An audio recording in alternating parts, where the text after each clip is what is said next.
Doctors who have been in an "is anybody here a doctor?" situation, what happened? My wife and I were waiting for a plane to take off, and someone asked for a doc over the intercom. My wife got up, and there was this guy lying in the aisle, already dead. She couldn't do anything, had to sign some forms, and they got the guy off the plane and made an announcement that the guy was in a stable condition. Which is technically true for some definition of the word stable. I had a guy die next to me on a plane. They put the oxygen mask on him and pretended he was stable. He was a really large guy, and they discussed what to do when we landed.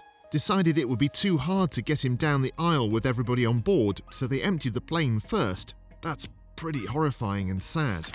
Not a doctor, but I was on a flight from DC to Chicago and got so sick I passed out upon landing. As I was coming to, I was being aided by a man and heard another person shout, "Are you a doctor?"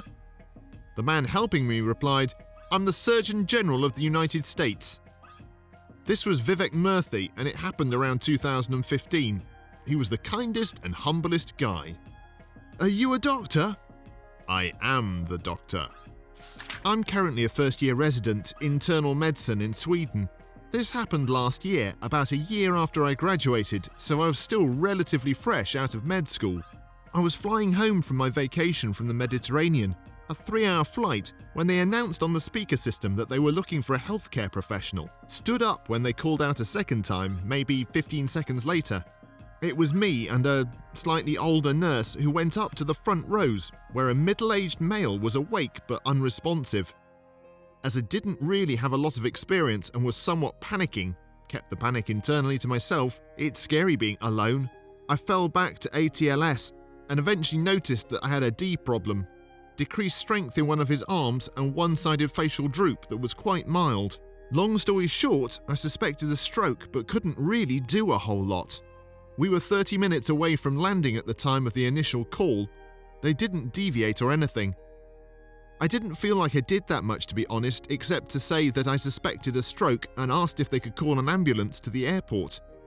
The airplane seemed to land a bit faster than it usually does, and as we went off the runway there was an ambulance waiting off the taxiway. When the ambulance staff boarded the plane, I gave a short report, and that's basically it. I got a thank you from the relatives and the stewardesses. They asked me to write down my name and email, but I haven't heard anything since. I used to work as a flight attendant, and thank you for making yourself known. It's always a support, no matter how little you feel you've done. We just get the basic training, depending on the airline, a little more or less. So it was always a godsend to me. Even when nothing happened, I always appreciated when doctors made themselves known during boarding.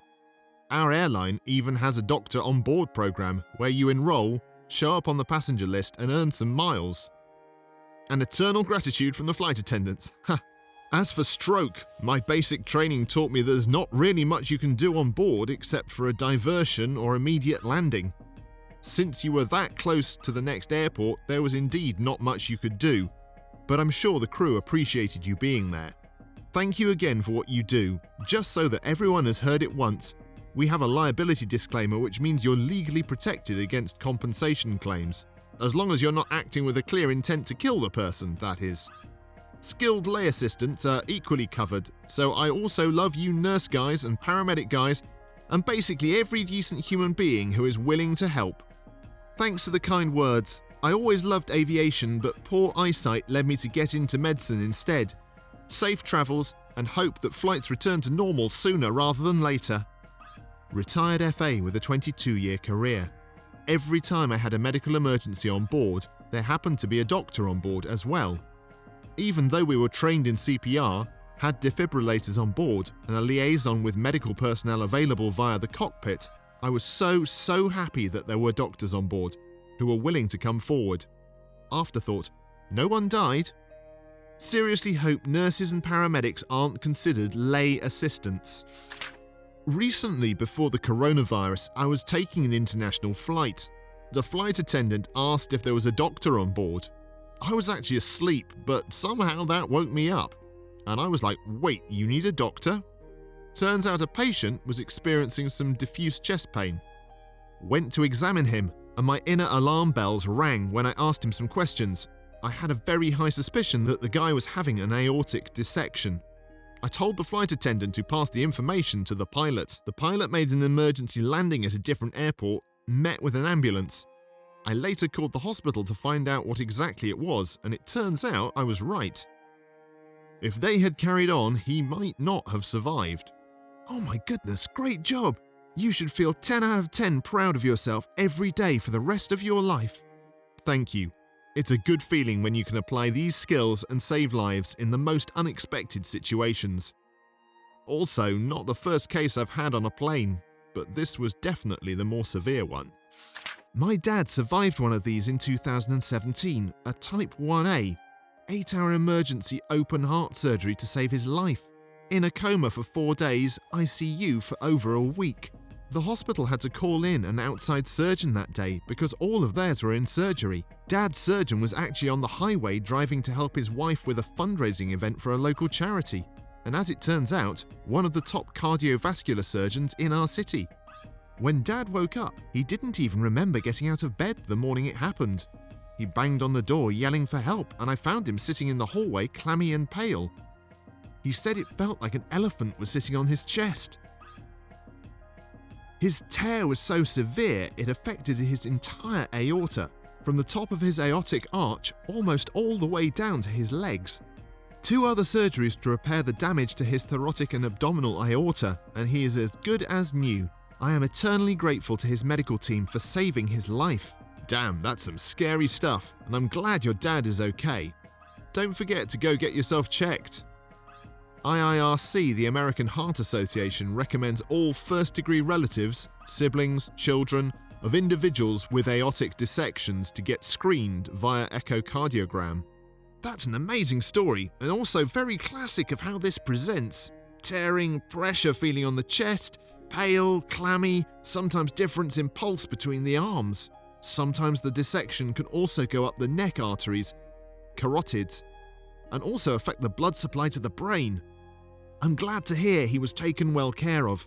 Even if you get to the surgery, there is around a 50% mortality rate on the table. I'm so glad to hear your dad is doing well now. My dad had aortic dissection type B, as the ICU doctor said the best type. Usually no surgery required, just a couple of months ago. He was still in the ICU for a few weeks and thankfully is at home now and doing better now. Not a doctor, but the story is still relevant in an opposite sort of way. Was watching a children's soccer game. 2 11-year-old girls collided. One got up and her arm was hanging 90 degrees down halfway between her wrist and her elbow. It's not supposed to do that. She continued to play for a second and then realized what her arm was doing. She totally bugged out. She started screaming, "I think something is wrong here." All of the parents are yelling at the girl to take a knee and the ref to stop the game. I jump the fence with another parent. We get her to sit on her knee and rest her broken arm against the bent knee. I yell out, "Where's her parents?" Nothing. "Is anyone here a doctor?" Nothing. At this point, it's been like 2 minutes since the original and obvious break. I take my phone out to call 911. 911? Hi, what's your emergency? Me. I'm sure you've gotten multiple calls by now, but I just want to make sure. We've got a girl with a broken arm here. Has anyone called for an ambulance? 911. No one has called. Where are you located? There had to be 500 people watching this game. It was a regional tournament. No doctor, no parent, no one had called 911. About 10 minutes later, the ambulance arrived. Mother arrived at the same time. She had to park a mile away, big tournament, and just finally made it back to the game. Girl gets carted away. The remaining girls somewhat finished the game that had been shortened by 30 minutes due to this incident. Finally, the next game starts and I take my seat on the sidelines next to some random parent. Her husband comes up next to us a few minutes later and she turns to him and says, "You missed all the action. This man," pointing to me, "had to help a girl who broke her arm." "Really?" he says. "That's too bad. I probably could have helped." I turn to him and ask him why that is. "Are you a doctor?" "Yes," he says, "I'm a pediatric orthopedic surgeon." The first doctor to show up when it's too late is the most qualified doctor. I just stared at him for a few minutes, mouth agape. He looked at me sheepishly and just said, "I know, right? Don't feel bad, you probably did the same thing I would have done, but I would have known it was the right thing to do." Lesson of the day. The more people around, the more likely that everyone assumes someone else has called 911. TLDR. Child broke her arm in front of me. A child arm fixer doctor happened to arrive just after she was carted off in an ambulance. Bystander effect. The greater the number of bystanders, the less likely it is that one of them will help. Something about pointing at people if necessary might force them to actually do something. Indeed, a key part of my first aid training was about pointing at someone and calling them out by characteristic. Yelling, "Call an ambulance," is useless because people will assume someone else will do it. Pointing at someone and saying, "Woman in the blue sweater, call an ambulance," will hopefully have the required effect. I was a medical student flying back to start my second year. The flight attendant asks over the PA if there's a doctor on board. Me, having finished my first year of medical school, stays quiet. A few minutes later, the call goes out again to ask if there's a doctor on board. I decide to go and tell the flight attendant that I'm only a medical student going into my second year, and I won't be offended if they say they don't need my services. The flight attendant instead is happy and takes me over to business class, where a woman was just coming to after passing out. In my head, I'm thinking, oh damn, I haven't seen any patients and now they're expecting me to perform. As I'm very nervously checking her vitals, a licensed physician comes over and tells me to keep continuing with the vitals. He gets me to administer oxygen to the patient and assesses her responsiveness, HR, pulse, etc. It turns out she had passed out and was a little anemic after further questioning about her medical history. After we took her back to her seat, the physician explained what the issue was. Then he said he'll do the paperwork that the airline required and I was no longer needed. The plane landed at its destination and I ran off to catch my connecting flight. That's awesome that he guided you through it rather than taking over. Sounds like he made a good teacher. Indeed, it was a good lesson and he said that I was doing well enough for a first-timer, but he wanted to keep watch and take care of the paperwork at the same time. I was flying out of my home airport during my intern year. I'd just finished my cardiology rotation, intensive care. The flight attendant asked for a doctor because a passenger had severe chest pain. It turned out there was also my senior resident and my CCU attending on the same flight, unknown to me. All three of us had worked together for the past 2 months and signed off the CCU the day before. Like a well-oiled machine, we took care of the patient. He was stable, thankfully. An ambulance was waiting for him when we landed, and I was very grateful to have both my senior resident and my attending at the same time. What a coincidence! Also because the most exposure I've had to those terms, resident and attending, is via Scrubs. I'm imagining this scene as Dr. Cox, JD and probably Elliot working together on the patient. Cox probably yelling at Janet to pay some effing attention or whatnot. This makes the story even better. I imagine the look on Cox's face as he is attending to the patient as Janet runs up one aisle, exclaiming he's a doctor and here to help, just as Barbie runs up the other and trips over some luggage, falling and hitting the patient or something. Germans of Reddit. How was Adolf Hitler taught in your school? In general, you come back to World War II and the Holocaust several times during school. I read Anne Frank's diary in religion class, I think in 7th grade. Hitler's rise to power and the Holocaust usually are taught in the 8th or 9th and again in 12th grade. However, you might analyse some speeches or the political system during other classes than history too. During the early years, you learn how evil Hitler and the Nazis were, how many people died because of them, and what the Holocaust was. Then you might learn what that meant on an individual level for Jews, Anne Frank's diary. As you go further, you learn how the Nazis came to power, why Germans voted for them, and how the propaganda worked. Finally, you start to analyse the conditions that made regular people become mass murderers or fanatical soldiers of the Third Reich.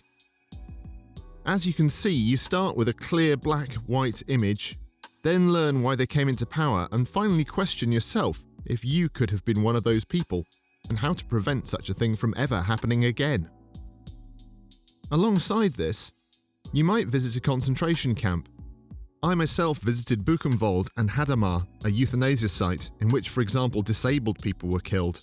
Alongside this, You might analyse speeches, art or songs of that period in different classes. This was my experience. I went to school in a couple of different South German cities, Munich, Heidelberg and Stuttgart. Starting in 8th grade onwards, we really seemed to focus on the Industrial Revolution and after.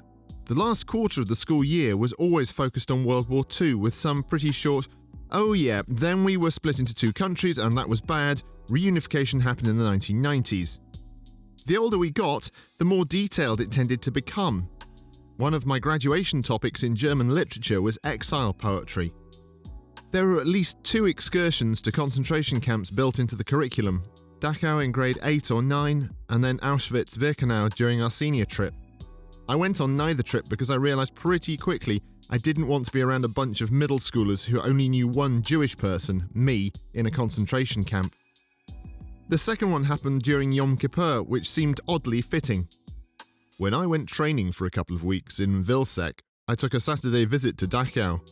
The impression that I got is that the Germans took extreme care to preserve the history and provide all the facts regarding the camp. It was very somber and emotional at some points. I felt like Germans are eternally apologetic regarding the Holocaust. Well, we first got taught about World War I and then went into how Hitler started. As a small boy, how he got into politics, etc. Then World War II and the Holocaust. After that, we went to a Konzentrationslager, concentration camp near Berlin. It was truly heartbreaking walking around there and seeing everything. Seeing the gas chambers, the beds, the clothes, and the numbers they were given instead of their names. We even met someone who survived the concentration camp. I can't even imagine what he went through. That sounds very rough to go through a concentration camp. We never had a chance to do that. But we went to Bunker Valentin next to Bremen, where a factory for submarines was planned. Also the prisoner camp called Sandbostel, where the workers were held under pretty bad circumstances, especially the Russian ones. We heard stories about their food being made out of wood shavings. I am German and went to Dachau on a school trip. It is so massive and insane that it did not really affect me deeply. I know about the horror from school and the many books that deal with the subject from various angles, but the horror itself is so unfathomable, so beyond normal human comprehension, that my brain treats it like something abstract, almost fictional. I guess it's the same reason why watching one person die is horrible, but hearing about thousands of civilians dying is just news. We have him in school now. I'm from Germany. Well, basically he is taught to us in a very neutral way. We learn how he seized power, started the Second World War, etc. But when it comes to the very bad things like killing of millions of Jews, teachers usually say how bad he was. I learned half a year of 9th grade about him and the Nazi regime. Now we have him in the second half of the 11th grade, so we learn a lot about the Nazis, actually because the government doesn't want us to forget this brutal past. Wait, he's there in your class with you? Yeah, I see him in the halls sometimes between 2nd and 3rd Reich. I'm Austrian, but I guess that still counts. Also, please feel free to correct me on any grammatical spelling errors, as English is not my first language. We're covering World War II right now, actually. First, we learned about World War I and its aftermath. Then about how Hitler gained power and how he became Chancellor. Our current topic is the Anschluss. We've watched a video of one of Hitler's speeches, and next year we're going on an excursion to Mauthausen to see the concentration camps there. I've read the diary of Anne Frank, but we're not reading it at school. My teacher does teach the lessons neutrally, I think, but sometimes, like for example when we watched the video of Hitler's speech, or when we were talking about the deportation of Jewish people, she puts emphasis on how horrible this era of history truly was. I guess that if we didn't have an idea of how much people suffered during this time, and how many lives the war cost, history would be much more likely to repeat itself. Your grammar and spelling is better than my English teachers. I live in America. For some reason, English teachers in school always had terrible typing grammar in emails and such. I guess it's just laziness. Our history classes were very chronological all through high school. And by the time we reached World War II, you were clearly old enough to know about Hitler and World War II. So our history classes were really quite neutral and focused on facts and backgrounds. However, the topic of World War II, Hitler, and the committed atrocities by the Nazi regime popped up in other classes basically from the beginning of high school, even primary school. You'd read stories or books about it, watch movie clips, go to exhibitions, etc. When that topic was talked about in those classes, it was more about all the horrors that were inflicted by the Nazi regime, what it meant to the people at that time, both victims and followers, and a very critical reflection and analysis on why this could happen and how to prevent it from happening again. In the end, the subtext of all these classes were a lot about ethics, morals, human behaviour, human faults, human inhumanity, realising your own shortcomings, and the responsibility you had to understand what happened, how it happened, and to prevent it from happening. Obviously, the way things were taught and talked about were very different depending on which age you were as a kid. But you have to realise that for Germans, you usually don't learn about the Nazi past in school, but you just know it before. It's on TV a lot, magazine covers, etc. Sometimes you still have older relatives who lived in that time. My grandparents were in their 20s during World War II, so I knew from them. But for me, school sort of brought all the snippets that I knew together and formed a bigger picture and made me understand a lot of things. Do the older people talk about it, like what they did or friends that went missing? It really depends. You can't give a general answer to this. Some are still traumatized or guilty themselves. Those usually don't talk about it. Then again, it was so long ago, by now there aren't many survivors of this era left. The last ones will be gone in a few years. I think this will be a big challenge in the future. We have to keep their legacy and memories alive, and keep telling their stories so no one will ever forget them, or people may start to think, it wasn't all that bad. I'm in my mid-20s. My grandparents were kids when the war ended. The stories they tell are rather about the end of the war and soldiers giving them gum than the war, since their families send the kids to relatives in the countryside to safety. They were just too young to really get what happened. That's why studying this in school and making it an everyday topic, lots of documentaries on TV, is so important nowadays. We've lost many people who can give us first-hand accounts to time at this point, and honestly, I think it's contributed to the weirdly blasé attitude I ran into with kids my age when I lived in Germany. I don't think any of their parents or grandparents talked to them about the war, or how they participated or stayed silent. I think Germany does very well in acknowledging its role. At the same time, World War II and the Third Reich being so omnipresent in every aspect of the culture desensitized people to an extent. And I think also breeds a certain level of resentment because the younger generation doesn't think it's fair that this is still held above their heads. Which, sure, it's not fair, but in order not to repeat mistakes, you have to know what went wrong. Check here, and I don't know what more to tell you. Our curriculum is almost identical to that of Germans. We're taught about both World Wars and Hitler in middle school, and then again in high school in more detail. And we don't stop there. After the war, we were forced to be a part of the Soviet Union, and we get taught about that too. It's probably the last thing you learn in history in high school, and it's mostly negative, of course. At what age do you graduate from high school? Here in India, we have junior school up to class 5, 10 years, and then high school up to class 12, 18 years. Well, when we're 6 or 7, we start elementary school for 9 years, and at 15 we go to high school for 4 years.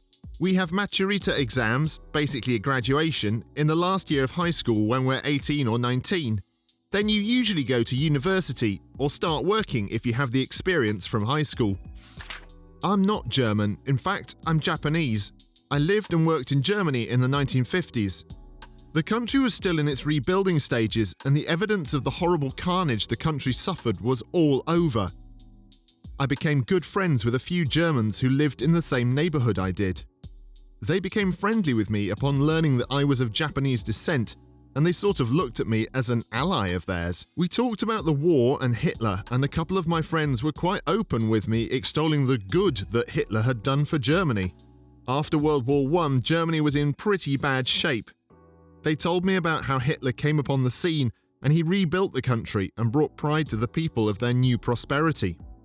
To a man, They denounced the treatment of the Jews, but a few of them repeated some of the old suspicions of the Jewish people that Germans held before and during the war. Upon their asking, I related to them how my relatives in Japan were taken in by the nationalistic rhetoric of the times there, but now regretted their country's turn to its militarism. Like the Germans who told of how the country was brought up from its poverty after World War I to its new prosperity, my relatives related how life improved for them with the new regime that unfortunately led them to World War II and their new misery. Both my German friends and my relatives in Japan were taken in by their leaders and never envisaged the horror of the events that followed. My grandparents are Austrian, and the Holocaust absolutely breaks their hearts, because they really truly believed Hitler was turning things around. The propaganda was very real. Hitler was probably a little turned around. Hitler was turning something around, and it wasn't the economy, it was human rights. German school history in a nutshell, at least mine.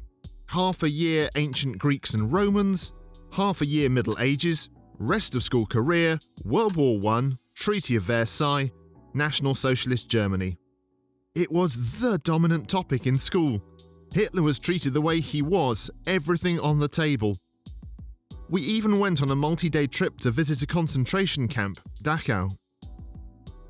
Wait a minute, you didn't learn about the French Revolution a gazillion times? So much French Revolution. 90% of my history classes were Nazi stuff, followed by French Revolution, followed by Nazi stuff, followed by French Revolution, etc., etc. I wouldn't call it learning about. I think it got mentioned in the rush from the Middle Ages to World War I that took about 3 school hours.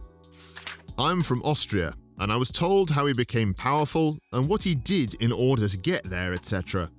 Well, most of the things you need to know about the topic. But as I visited Hartheim, I got told a bit more.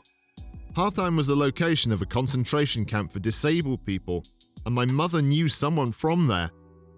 And he told us a lot of things they don't tell you in school. The Nazis made a lot of scientific discoveries as they tried to create the Aryan race. Basically, they wanted tall, handsome people with white skin and blue eyes, and they did a lot in order to get there. One of those things I got told was that they knew about the fact that if a woman is pregnant with twins and the blood of one baby gets into the eye of the other while they are in the womb, it could cause a change of eye color from brown to blue. So they made tests on living twin children where they took blood from one and ingested it into the eye of the other with a syringe. Another thing I heard was that especially in Hartheim, where they had a lot of disabled people, they did not see them as living things, so they made practical use of their bodies after these experiments. So they made bags and lampshades out of skin. Today there is a hospital, especially for disabled people in Hartheim, and one of the patients is an artist my mum knew from her childhood. He is painting pictures with his feet and mouth because he can't move his arms. Those are some pretty weird paintings. I try to find them. As a mildly disabled American, this is one of my biggest fears about what's going on right now. Well, the world is an S-hole, and there will always be dumb, ignorant S-heads out there. But I got the feeling it's about to get better as the younger generations get more and more open-minded about a lot of things. A lot of those ignorant, discriminatory people I see in my country are older generations. And I know it sounds hard to say this, but they are going to die eventually. I think everything you can do is make the best out of your situation, as this artist did I was talking about. He had no arms, which caused him to use his feet and mouth.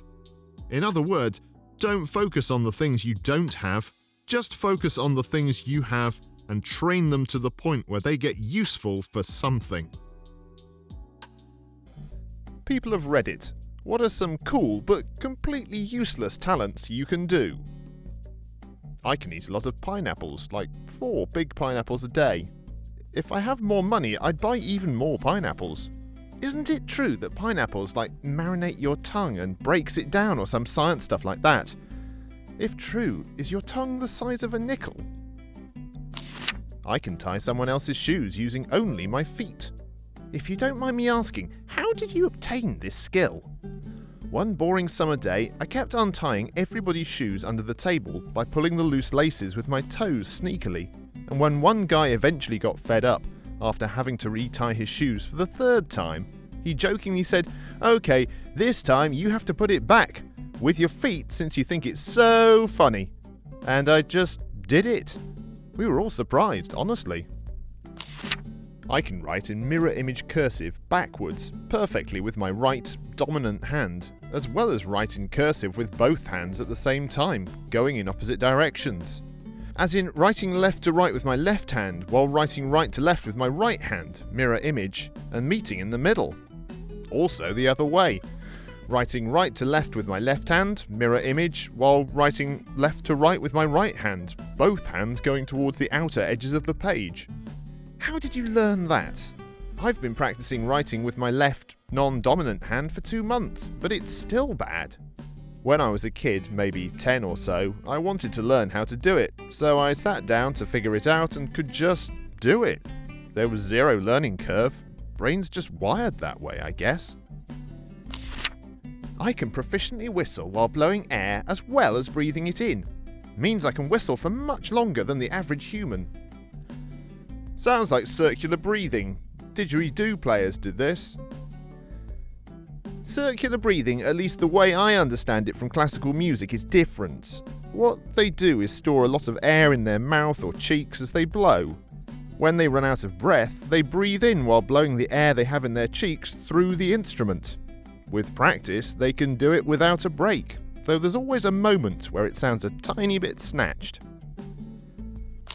I unconsciously count the time of time-based events. Like, I know when the light will turn green at specific traffic lights, or in the game when an item will spawn on the map.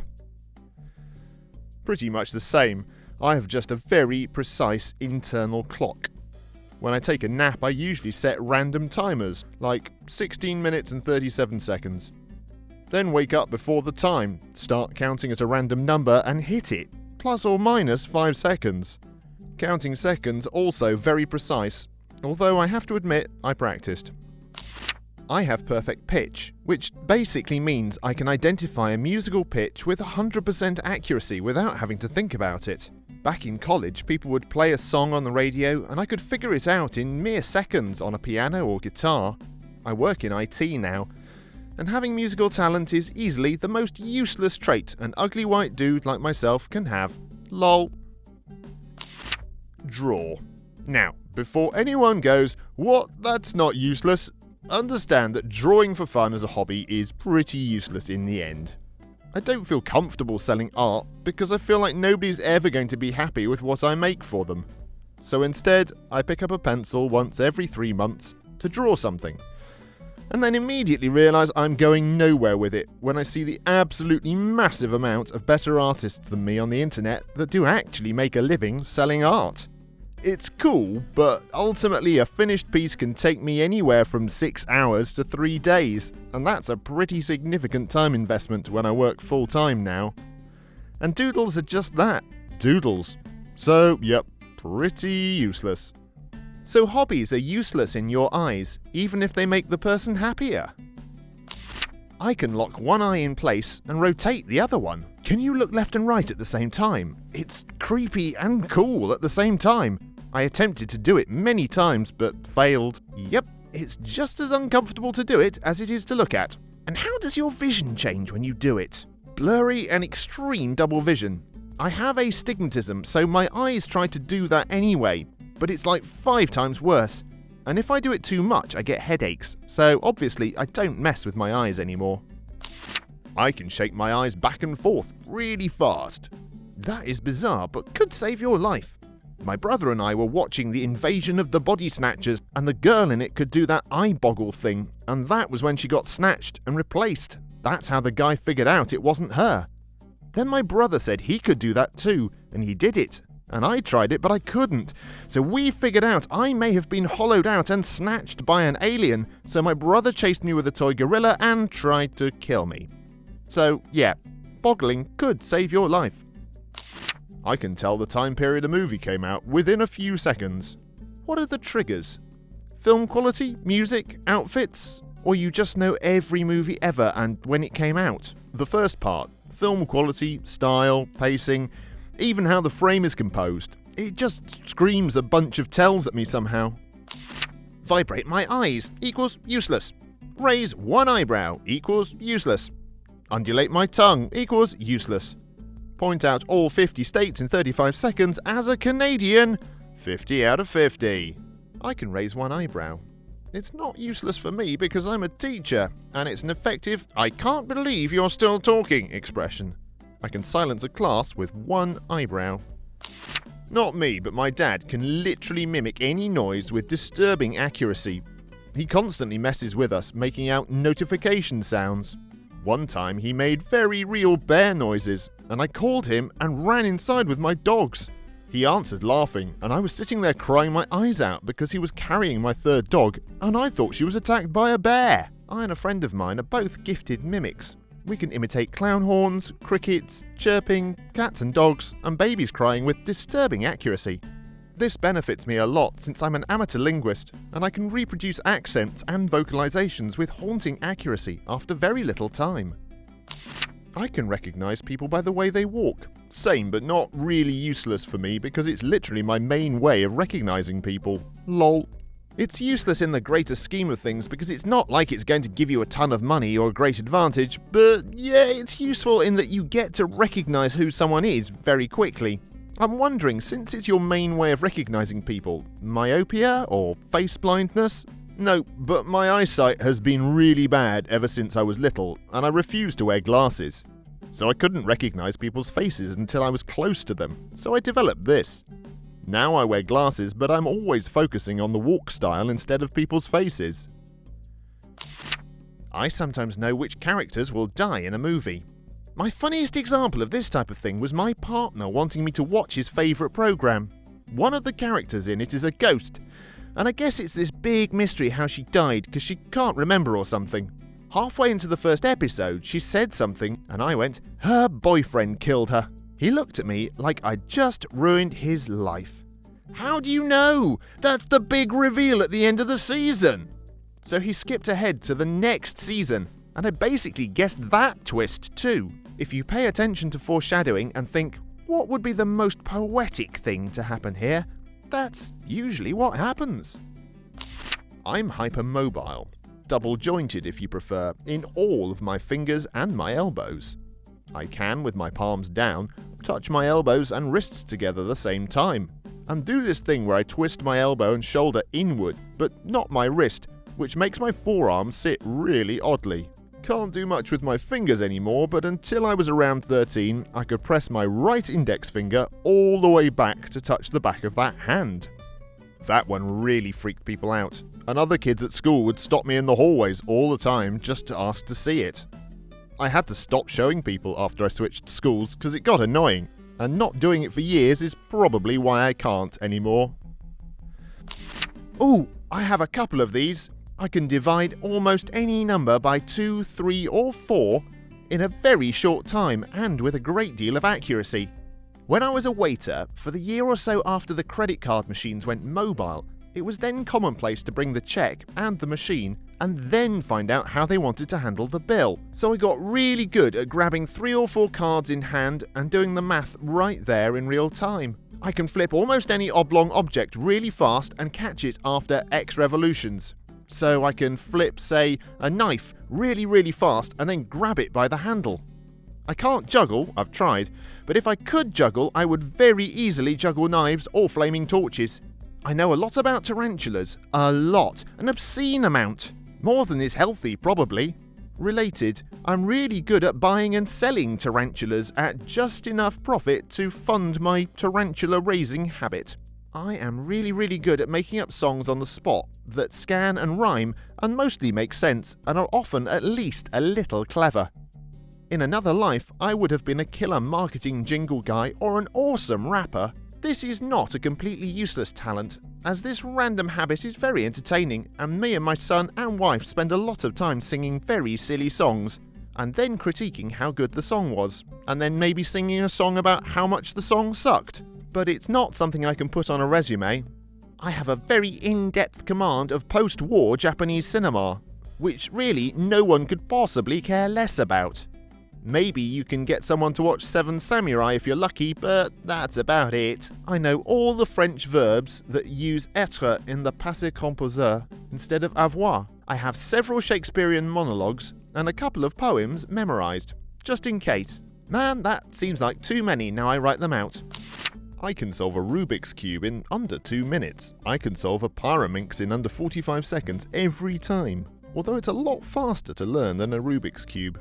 Took me about 20 minutes to solve it without instructions or looking anything up or consulting friends. I just looked up algorithms to make it easier later on, and I can get it solved in 10 seconds sometimes if it's a relatively easy scramble. I can burp at 3 BPS, burps per second, at any time of my choosing. Would love to be able to do that. Any tips? I'm not sure how I do it, but I'm pretty sure I know how it works. You have these 2 pipes, tunnels, whatever the hell they're called in your throat.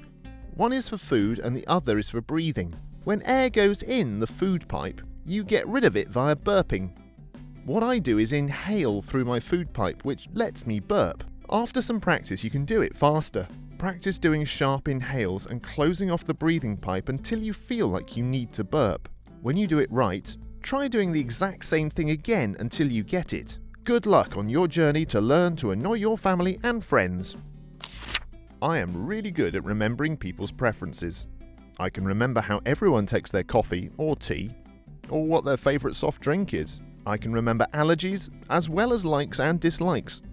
Example: my youngest son's friend that visited once 3 years ago is allergic to peanuts and strawberries. My best childhood friend from very long ago hated hot dogs. A customer at a place I worked at 20 years ago ordered a sausage pizza burnt every Friday. I remember details about people that they are shocked I can remember. I see it as my little superpower. I can purposely blur my vision or defocus my eyes. It's not double vision, but more like if you wear someone's glasses and they have a different prescription than you. The only use I've ever had is being able to flip through books to see how far away the next chapter is without accidentally reading spoilers. I also have very stretchy connective tissue, so I can pull my skin out really far. Most of my joints bend backwards when fully extended. I can clasp my hands behind me and bring them over my head and in front of me without letting go, etc. Zero use, and apparently I'll have really bad arthritis in the future, so negative use. I've got crazy hitchhiker's thumb. Double jointed at the knees too. Me too, my fingers are generally very limber.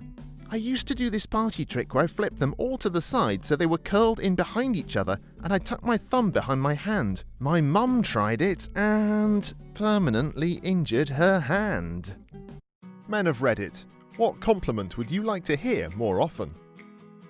Compliments that have to do with what feelings you're evoking in another person.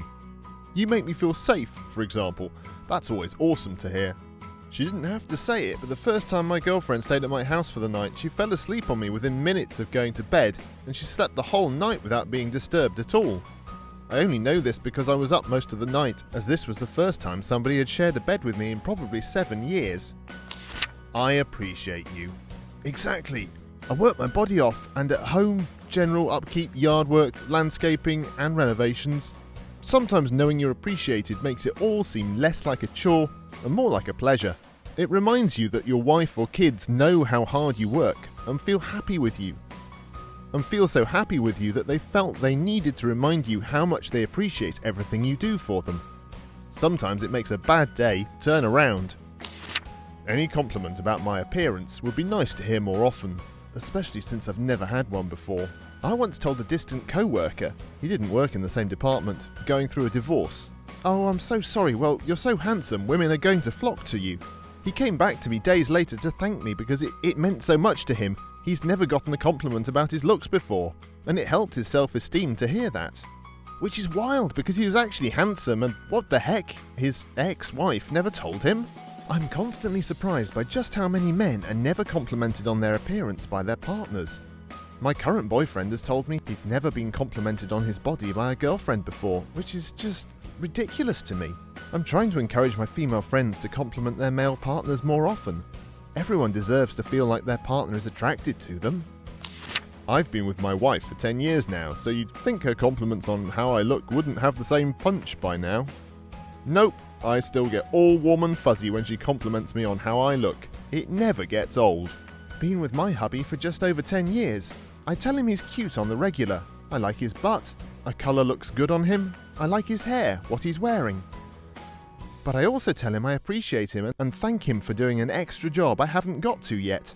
I thank him every night for dinner and tell him it was good. I tell him he's a good husband and father, especially as he grew up with an abusive or absent father.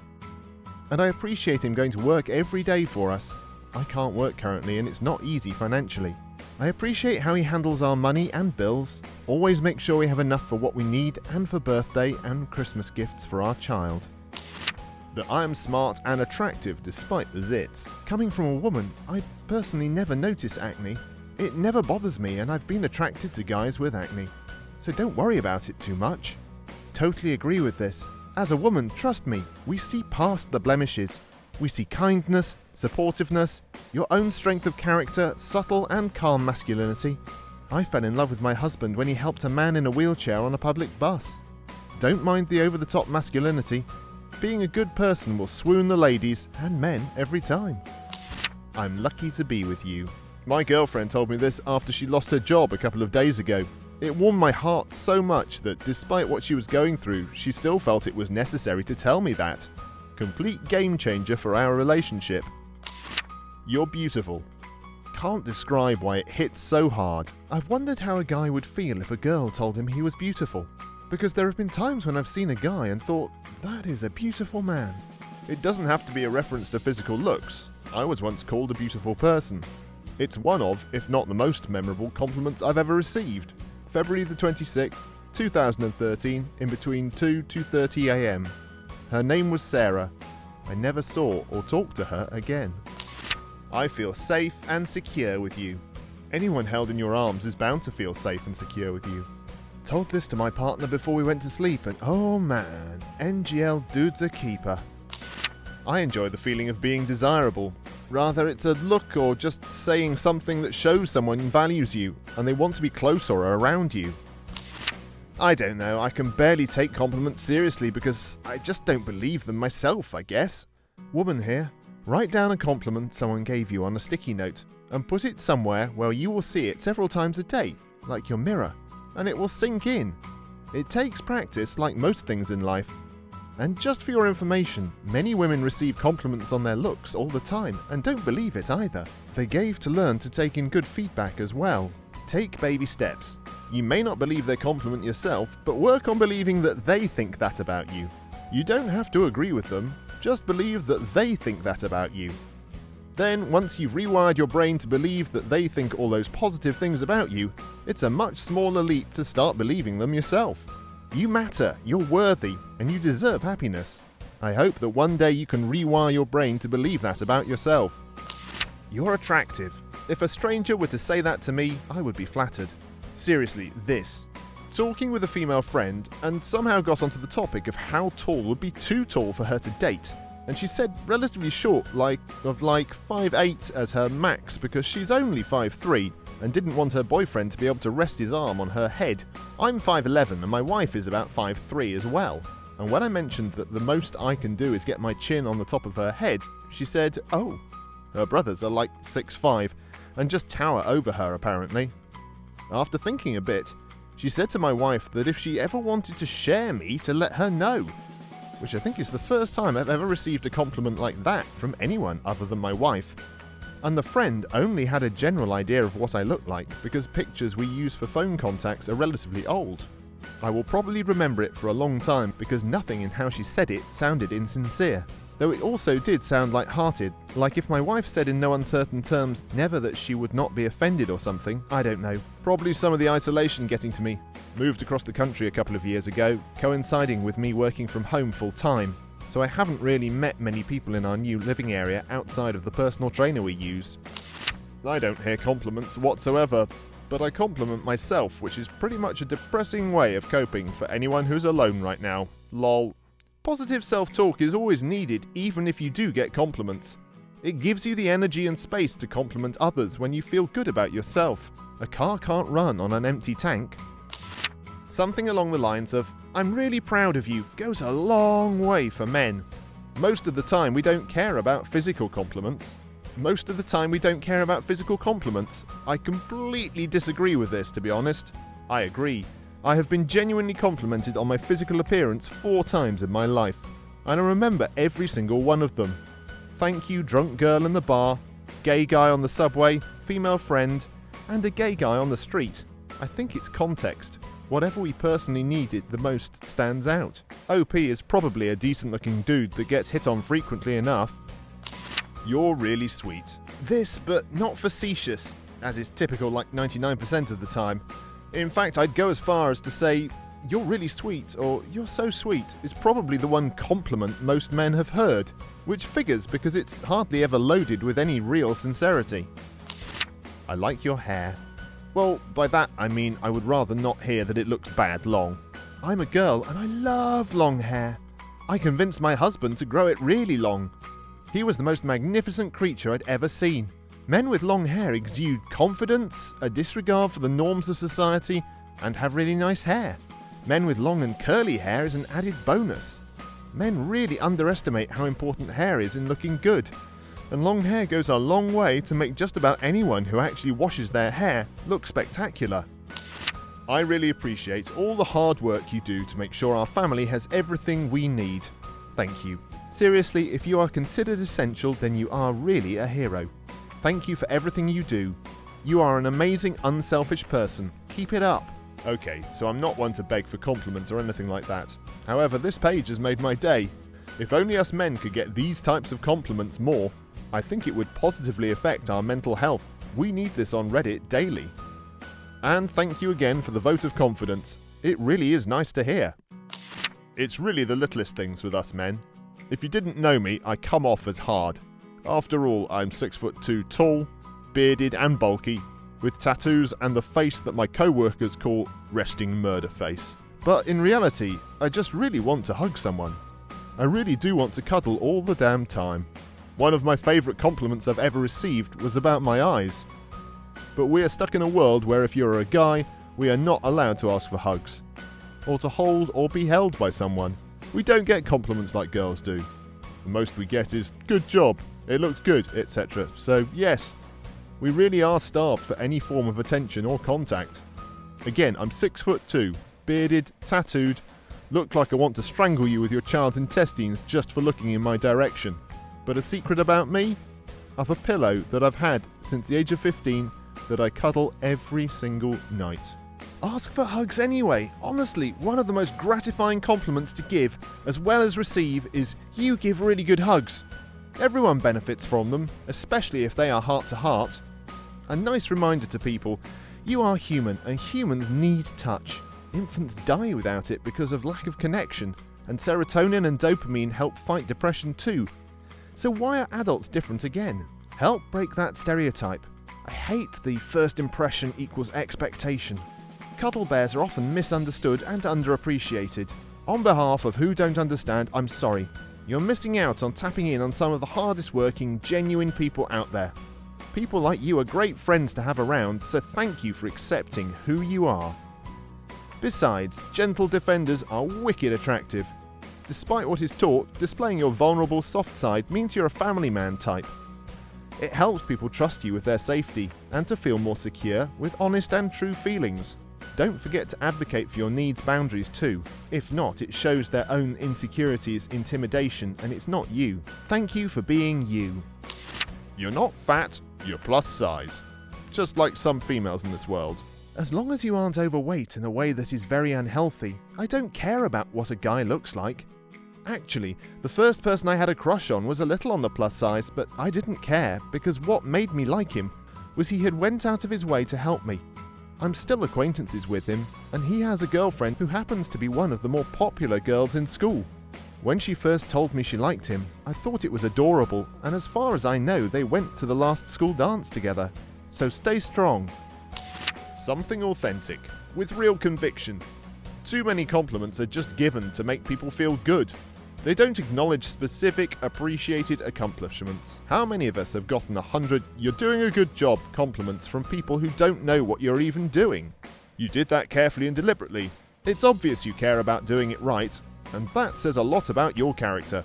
Thank you for being so thorough. It's why people consider you a responsible person. I know that was stressful. It was more hard work than I'd expect from most people. I appreciate you volunteered to do it. But I think more generally, make a man feel like a man and his day is made. You can watch him do superhuman feats by making him feel like the doodliest guy. Non-politicians, how would you feel about limiting all members of Congress to an hourly wage of $14.50, double the federal minimum wage, and holding them accountable to a minimum of 40 hours of work per week? Actually, I'd do the opposite. Pay them $1 million per year. Ban all other income with penalty of jail time. No book deals, no speaker fees. For context, 2 F-35 fighter jets equals Congress's entire salary. Exactly. Limiting congressional pay means that basically only retired or independently wealthy people can serve. This is currently the case in many state houses, and it's problematic. Furthermore, the most qualified people would not want that job. Tell one of the most skilled lawyers in the world that they could make a fortune being a partner in a private firm, or make pennies working a thankless job where their entire lives are scrutinized to the finest details. What do you think they would do? Then tell a really charismatic, egotistical trust fund baby that they can be one of the most powerful people in the country and see how they react. Good idea, OP. Conversely, you may weed out all the people seeking power and money and only attract those who genuinely want to serve their country while living very comfortably on $1 million a year. Sounds like a good way to ensure only very wealthy people run for seats. If you read a lot of documentaries or follow the government business people, those CEO companies and the senator council seats are the same circles of people. Whoever that jump into politics shall not be allowed to own any position anymore in the private company or earn any income other than their politics position. This will help at least reduce people with hidden agenda, so if they can't earn money, they have to be rich before. They can be rich before, but have to let go their private business interests once they jump into politics, focusing their aims purely for the good of the whole nation. Politicians earn pretty high compared to many jobs, and they got high pension money on their retirement. If that is not enough, only human greed keep asking for more. I feel like this would open up politicians to more bribery. The less money politicians make, the more incentive for corruption. Bring back hanging for treason. So, a job where you can't afford to live in a city you have to spend 75% of the year in, and you'll be killed if you attempt to make more money. Sounds like people would really be lining up for that one. I think that was the point OP was trying to make though. If you can't afford to live with double the minimum wage, maybe raise it. People really need to stop using this sub to soapbox their new law proposals. Low salaries for civil servants encourage corruption. Not that it would here, since campaign donations already blow them out of the water. Either a candidate is rich, like a lot already are, or they just pay themselves from their campaign. Current FEC laws mean they'd essentially double their salary. If that's not enough and they're not already rich, then they won't run or will resort to corruption. And I can guarantee you every congressperson and senator spends that much time already on Congress-related duties if you include campaigning, strategy, meetings, communicating with constituents, etc. Unless you mean only time spent on floor, in which case that seems counterproductive. Senators spend up to 190 days on the floor per year, in probably one of the most stressful jobs in the country. Their pay is $174,000 a year. I think they're getting paid the right amount of money for what they do. And yet corruption still is a major problem for America, and it undermines its democracy every day. Our corruption is different from that in other countries. My parents are from a third world country, and back there, corruption means something very different. It means cops refusing to investigate crimes unless you give them a bribe, politicians enticing programs and outright skimming money from the top, and people just flat out taking money from the Treasury. In America, what we call corruption isn't that. It's when interest group X gives some money to their campaign to get re-elected so they can keep their jobs. The types of corruption are very different. If we limit salaries, then we're going to have more of the third world type of corruption, where politicians outright steal money or take bribes instead of, hey, if you help me get re-elected, I'll pass a law you like. While it's an okay theory, it would fail in practice. Why would you work for $14.50 in a high-stress job with low job security and no chance of a raise, when you could become a server or a bartender and make more without the stress? The only people who would go into politics would be the rich, who don't care about the salary. Do you want a government made up only of the rich? How is that different from the way it is now? Because it would be 100% rich people as opposed to about 80%. Excellent. We should do everything in our power to make sure no working class or poor Americans can afford to serve in Congress. Too many of them damn rabble, and we might risk a serious threat to our corporate hegemony. Furthermore, we should make sure that any time Congress seems dysfunctional, salaries are cut off. That should provide additional pressure for the working class schmucks to find a less stressful job that consistently keeps them and their family fed. Well, for certain values of consistency. No promises, lol. And after that we can change the voting laws so that only those who own land over a certain value, and thus have a stake in the country, can vote. Just like the Founding Fathers did. No more of these liberal ideas like universal suffrage.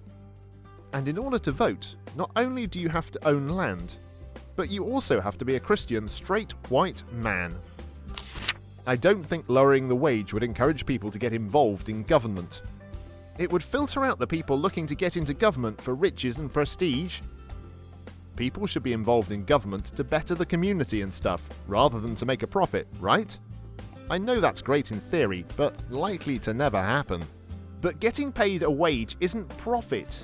Sure, your primary driver is to better the community or country, but competent civil servants could often make a lot of money in the private sector. If you don't have some semblance of fair compensation, you won't get competent people holding public office positions. No college-educated person would want to work a high-profile, high-stress, high-turnover rate, low-wage job. We'd basically be leaving our governing up to people willing to work an insane stress job who aren't educated enough to get something better paying. Really seems like we'd be setting the country up to fail. You can drive a bus and make almost twice as much as that. Already wealthy people don't have to care about salary as well. Especially people who are wealthy and can just afford to pay for somebody else's expenses, who guess what probably hold high positions in companies and would benefit a lot of political power. They could make up the difference giving speeches after. The median rent in DC is $2,700 a month, and you want to pay them around $2,320 a month? That seems like a really bad idea. So they live like the average American then? Wouldn't the politician response to be to live with other people to help pay the rent?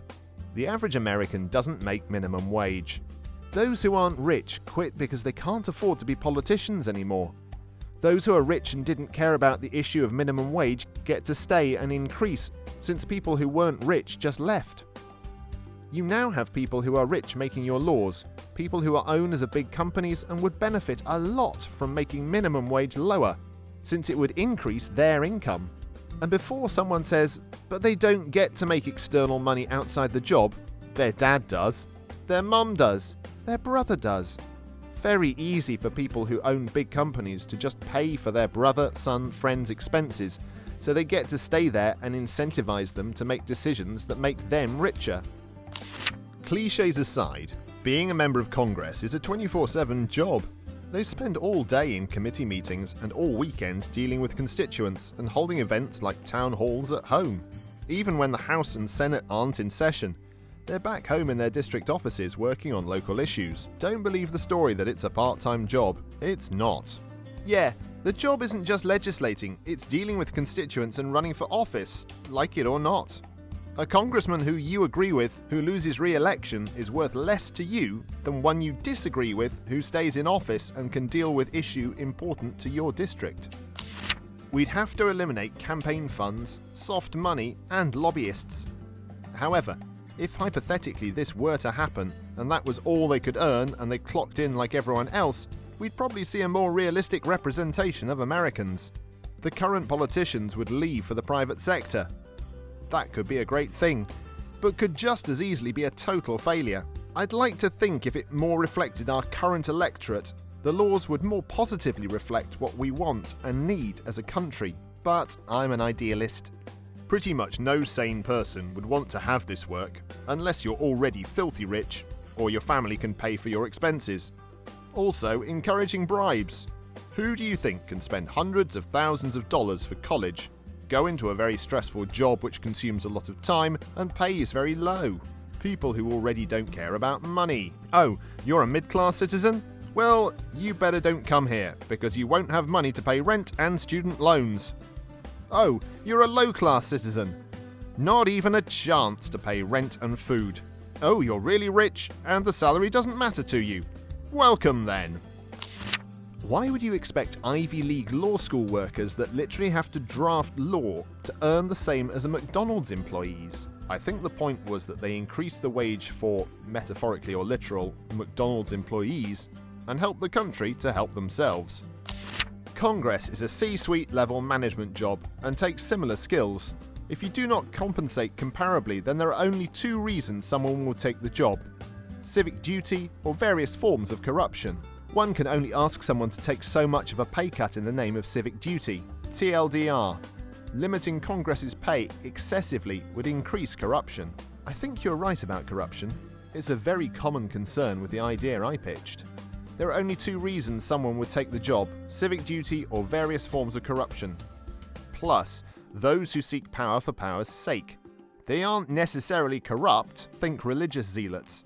Just want to impose their will on others. And the civic duty people would need to be independently wealthy, either rich or retired. So they'd be very limited and skewed to a small subset of demographics. I'd also like them to be made to wear the logos of every corporate sponsor they receive money from. Sort of like they do in NASCAR. If they want to be corporate whores, let us see exactly who owns them. Just to be clear, I'm not saying people in NASCAR are corporate whores. Corporate sponsorship is fine in sports.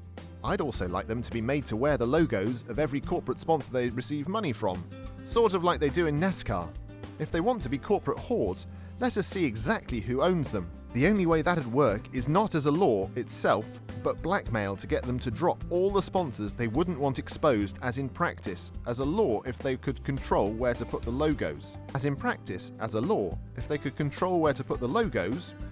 If they couldn't, truly problematic ones wouldn't have room. They'd just put the shady ones someplace that wouldn't usually get shown to the public, like their armpits or whatever. My belief is that politicians aren't paid enough. Congress should get at least $1 million a year. Senate and Supreme Court, $2 million. President, $4 million. In exchange, they liquidate everything except for a house in their district. A couple of cars and some sentimental stuff will be allowed. The funds are held in trust by the Treasury Department for the duration of their term. While in DC, they live in a dorm and eat in a cafeteria. Discovery of any bribes leads to forfeiture of their assets. Let me guess, they also have to wear some kind of coverall uniform and liquidate all their clothes, and they can't talk about their past and basically other ways. Let's make this full young adult dystopia, including that they can't fall in love. This is not a hill I'd die on, pun intended. Term limits, an end to lobbying, and the dissolution of PACs are more important to me. Term limits are a common topic I've seen mentioned today. If the president, why not the politician? What Congress does is worth a lot more than $14.50 an hour. Nobody would ever want to be in Congress if that was their pay. Kinda defeats the point of having Congress. What Congress does is arguably not a whole lot for the average person most of the time. Only once in a great while have they passed laws that benefit people like myself. The fact the country exists and has roads and schools and jobs and exports goods abroad while trading back with other nations, and you can travel abroad freely, that people have freedoms and rights, that there's clean air and water, that police and armed forces are governed by the rule of law, are all things that benefit people like yourself. Yeah, except none of the guys up there right now have done any of this. This was all put in place, and people like you and me have been maintaining it now for a while. The country exists from people fighting for our stuff 243 years ago. Roads, First National Road was started in 1811. First American school was founded in 1635, and 1918 was when it was required to attend at least until elementary was completed. Trade started from the beginning. The US didn't start restricting travel until recently. The freedoms and rights was started back when the Constitution was written. The current elected officials have removed laws in place by the last couple sitting presidents that protected clean air and water. Flint, Michigan would like to have a word with you on clean water. The police are on an all-time high of abuse of power, or at least those being reported. Our current armed forces are running at 50% readiness due to production not willing or able to supply them with the parts needed to get equipment up to a more reasonable number. I won't even get into the fact that they dismantle many of the safety programs that would have helped us during this outbreak. Right now, there are 28 million people out of work, nearly 100,000 dead because those in charge are done nothing but try to line their own pockets and agenda. So tell me what the current sitting president or Congress has done that benefits the average person, because I doubt it will outweigh the things they have done wrong. What is the worst thing you've seen a coworker do and still avoid being fired? Crack Shack, which wasn't exactly creative, but we later found out that the owners were arrested for selling drugs. When you realised $360,000 in aeroplane parts is like one subassembly. One particular type of screw on my old jet was about $10,000 for one single screw. He tried to run over a security officer with his car when the security officer told him he couldn't park where he wanted to park. Almost succeeded too. He wasn't fired. Was he at least sat down for a stern talking to? He was not fired. He did have to meet with HR, so I'm assuming he has a note in his file, but no further action was taken. To my knowledge, he never even apologised.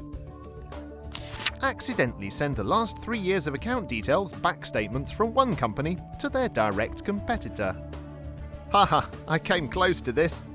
Within my first few months out of college, working as a design engineer, copy and pasted what I then realised was a confidential, proprietary design that we created for a competitor of the client. My boss admitted blame, he signed off and certified it without realising I had copied it from a proprietary job, until I told him that was my reference material after the job was issued. We have a big database of industry standard reference material we use, but he also said I could use previous jobs as reference designs. However, I was unaware at the time that some of our corporate designs were proprietary. We agreed that, as the level of experience I was at and the training I was given I wasn't fully expected, to know that at that stage. Needless to say, I've not done it again. That is how it's supposed to work. People make mistakes. Different from the casual bastardry that is a lot of these replies. When companies don't do what yours did, employees just get better at hiding and blame-shifting mistakes. Worst coworker ever was the credit mooch. He would constantly horn in on other people's projects, getting his name added to them to make it look like he was doing S, when he actually not.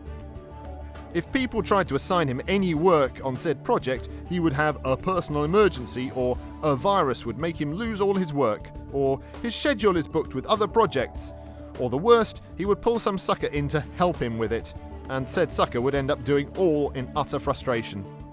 Because he was so good at stealing credit, he managed to get top marks on his reviews despite doing absolutely zero actual work for the company. I know at least 4 people quit due to this guy getting better raises than they did. Far as I know, they never actually got rid of him. That's middle management material right there. No, that's a straight shooter with upper management written all over him. Had a co-worker, as a standard business practice, falsely condemn furnaces in winter to pressure homeowners into buying new systems and pad his commission check.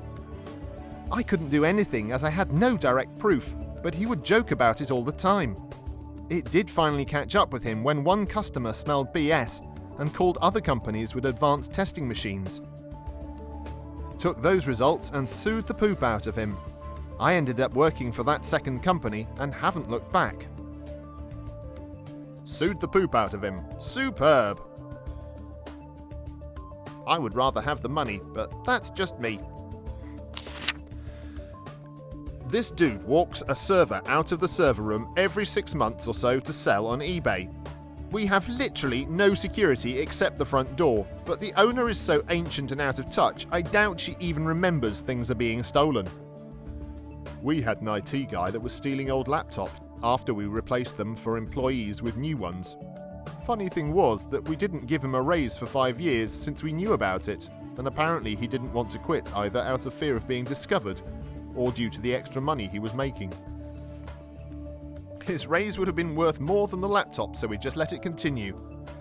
No problem with the lack of character issues for IT position. Seems like a big security risk. As an assistant manager at a Valvoline instant oil change, I was dealing with an unreasonable customer that had just spat at a female employee that he didn't want working on his car. He didn't know that the guy under the car was her boyfriend.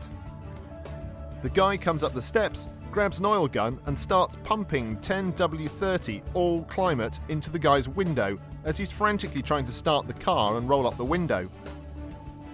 The employee was reprimanded pretty hard, but it was understood why he did it. No charges were filed.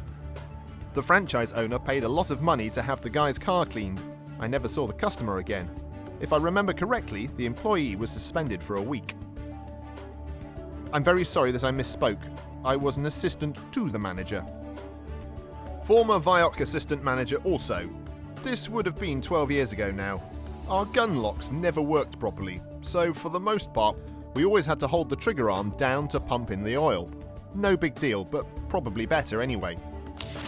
But the locks also prevent accidentally opening the valve when they would get caught on the gun rack, facing the passenger side of the car, with a woman's brand new $4,000 bridal dress sitting uncovered in the front seat. It was a complete accident, and thankfully the manager was there when it happened. I took the topside guy, who was visibly upset, verge of tears, guilty feeling, out the back door, talked him down, told him to take a long on-the-clock lunch. The customer's fiancé came up later that day to apologise for his future bride being rightfully pissed off at us. 2 days later, the corporate maintenance guy for our chain was replacing and testing every single gun on the rack. We had to suspend the guy for not following procedures. Area manager had to do it because the chain managers forced him to, and he quit while on suspension.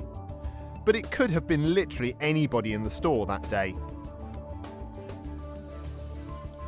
We were lucky enough to work for a franchise owner that spent money keeping the stores and equipment in good shape and up to date.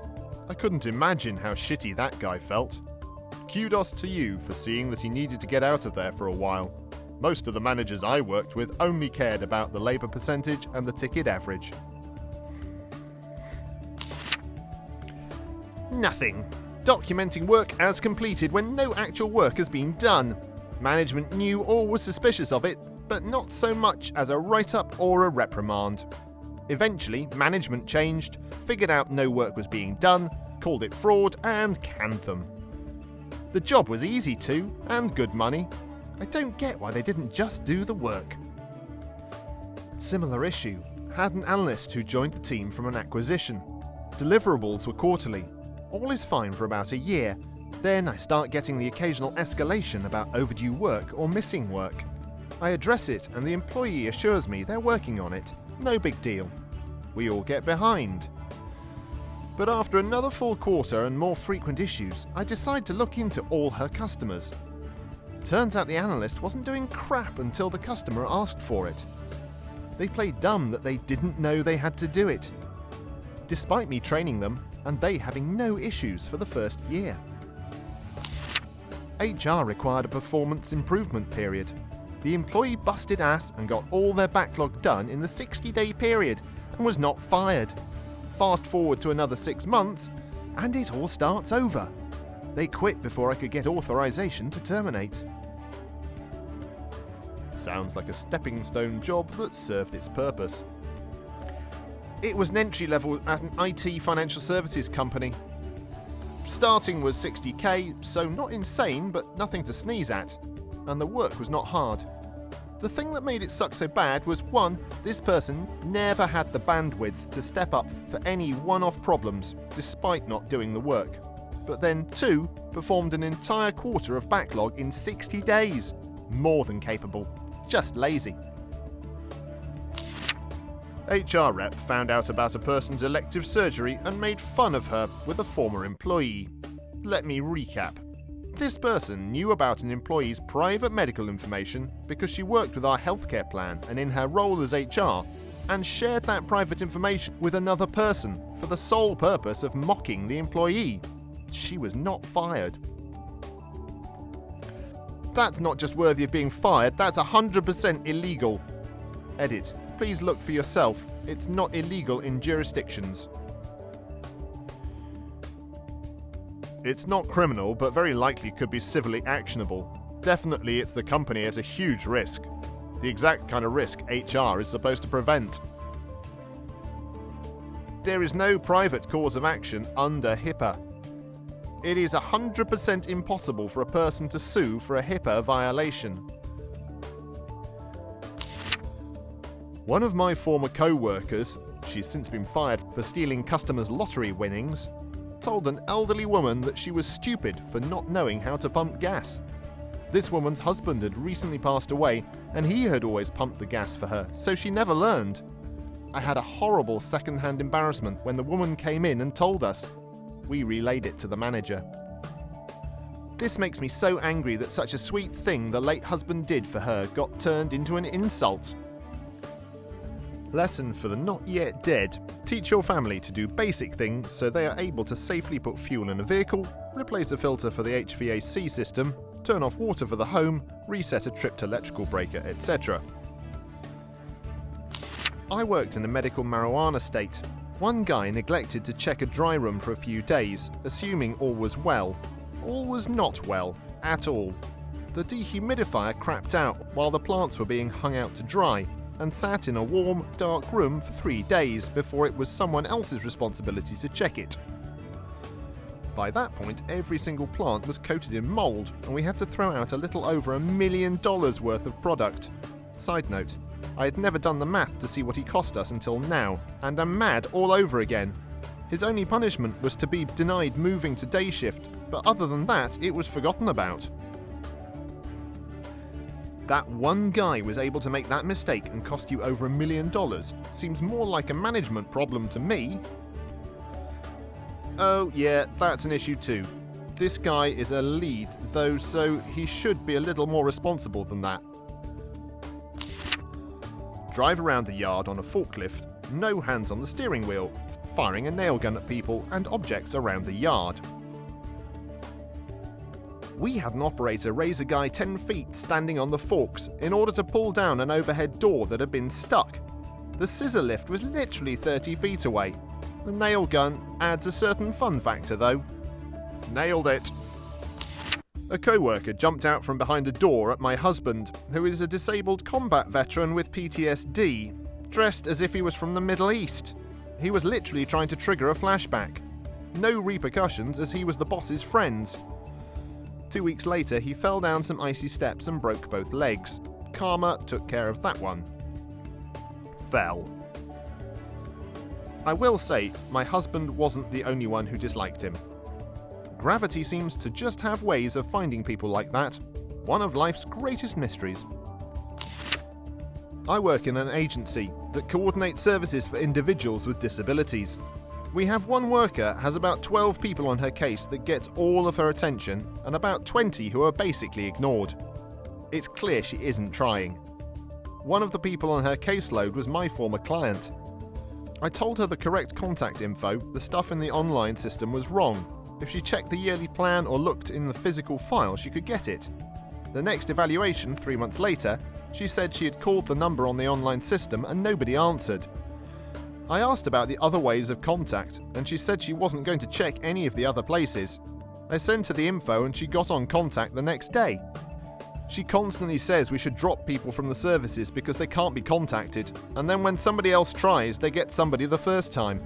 Removing somebody from services and getting them back in can be a multi-month process, and if they were getting services, they would lose them and maybe not be able to get them back. During evaluations, she screams pretty non-stop when anything bad is pointed out. Thank you for not being her. You are welcomed. There is unfortunately a lot of people who don't care or worse. After I got promoted out of the role working directly with clients, my case mostly was split between two people. Both were out in a few months. One person ignored somebody who was having a major crisis when they were trying to get away from abusive house members who were trying to stop that. As far as I can tell, she never made an attempt to get involved, despite me actively working it and telling her she needed to get involved. The other person committed fraud in at least 2 ways. She said she lined job for a client cleaning office buildings. Instead, he shoveled snow for 12 hours for the worker's husband and never got paid. She was fired for this, but in the course of looking over her work, she billed 10 hours to do a job that would be a stretch at 20 minutes.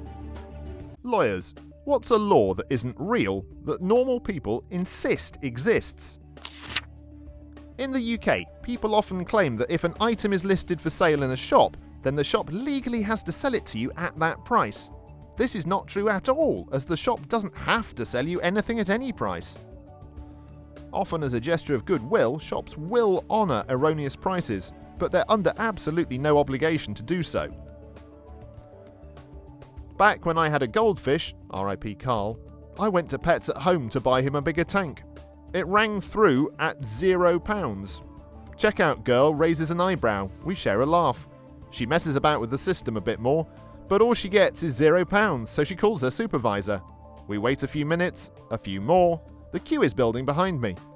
Eventually, she shrugs, prints a receipt for £0, and sends me on my way with my free fish tank. Good day for me and Carl.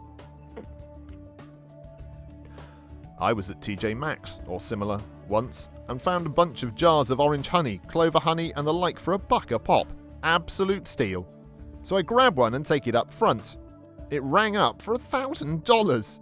The cashier and I gawked at it, laughed, and then she said something must have been entered wrong in the system. She punched in $1, and then only asked that I not abuse their return system. Probate attorney here. I've had many people ask me when the reading of the will is going to take place. I explained to them that only happens in movies. But one of these days I am going to have one and hire a mysterious blonde wearing a veil to sit in the corner quietly. Then I'll tell everyone that she inherits everything. Provided, of course, that she must adopt the descendant's cute but troublemaking 6-year-old child no one knew about. Or she can spend the night in a haunted house. Her choice. There will now be a requirement for such a mysterious lady's presence at the reading of my will, written into my will, along with a handful of burly yet solemn fellows dressed in stereotypical G-man attire, complete with sunglasses and earpieces. One will be Russian, or at least able to fake the accent consistently, and should only be curtly acknowledged by the others. Every one of them should be entirely vague about how they knew me, except from business. And the men should all refuse to acknowledge the presence of the veiled woman and feign terror if compelled to look at her. People think it's illegal to be videotaped in a public space. I saw someone on Nextdoor complaining about my reasonable right to privacy in a public place when someone was shaming 20 people standing together waiting for takeout.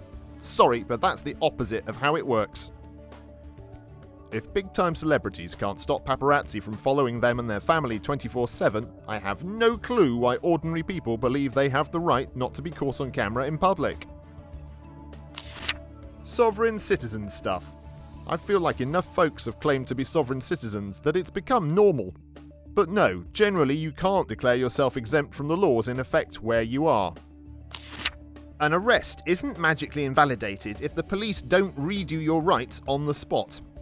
There could be a whole thread of just misconceptions people have from watching cop TV. Miranda rights protect you from self-incrimination when being questioned by the police for a crime. It doesn't mean they have to Miranda you the second you get arrested. If you aren't questioned, then it doesn't apply. People also think it's illegal not to let them make a phone call after being arrested. In California, it's not illegal to discuss your wages with co-workers, despite what your boss might say. The Red Green Show. I will always imagine that show portrays the ideal Canadian life. It's actually illegal nationally for a company to retaliate for discussing wages. They typically just make up some other reason to fire you instead. It's actually not illegal anywhere in the United States to discuss wages or form or join a union, contrary to what many employers may claim. I also strongly recommend you do both to protect yourself and your colleagues from being taken advantage of. And I'm not sure if this is state by state or country-wide, but in some or all of the US, it's actually illegal for employers to try to prohibit it. As a former lawyer, UK, I lost count of the amount of people that thought jaywalking was a crime. Unless it's a road that specifically states no pedestrians or a motorway, no such offence exists here. Too much American media. It technically is a crime in America, so people think it applies in other places. Even in America, that is on a state level. In some states, it's just on a city level. Even though many people think so, there has actually never been a Danish law allowing you to beat up a Swede with a stick if he should walk across the ice on Öresund during winter. But even though the law has never existed, it doesn't mean it shouldn't. No jury would convict you. No Danish jury would convict him. This isn't exactly what you're asking for, but I think it's valuable for people to know. You do not need to wait 24 hours to report someone as missing. I would hope not, since every cop drama I've ever watched says the first 48 hours are the most important. If someone has to wait 24 hours, they lost 24 hours of that 48. The crazy thing is they say it on actual true crime shows, like, don't spread that misinformation. Fighting words is not a defence to battery. It just means that the government can prosecute face-to-face insults likely to lead to a breach of the peace. ETA. Not to say that provocation defences don't exist dependent on jurisdiction, but fighting words in the US refers to an exception to the First Amendment. It's a law that exists, but widely misunderstood is the concept of entrapment. If the police put a bait vehicle in a high-crime area, that is not entrapment.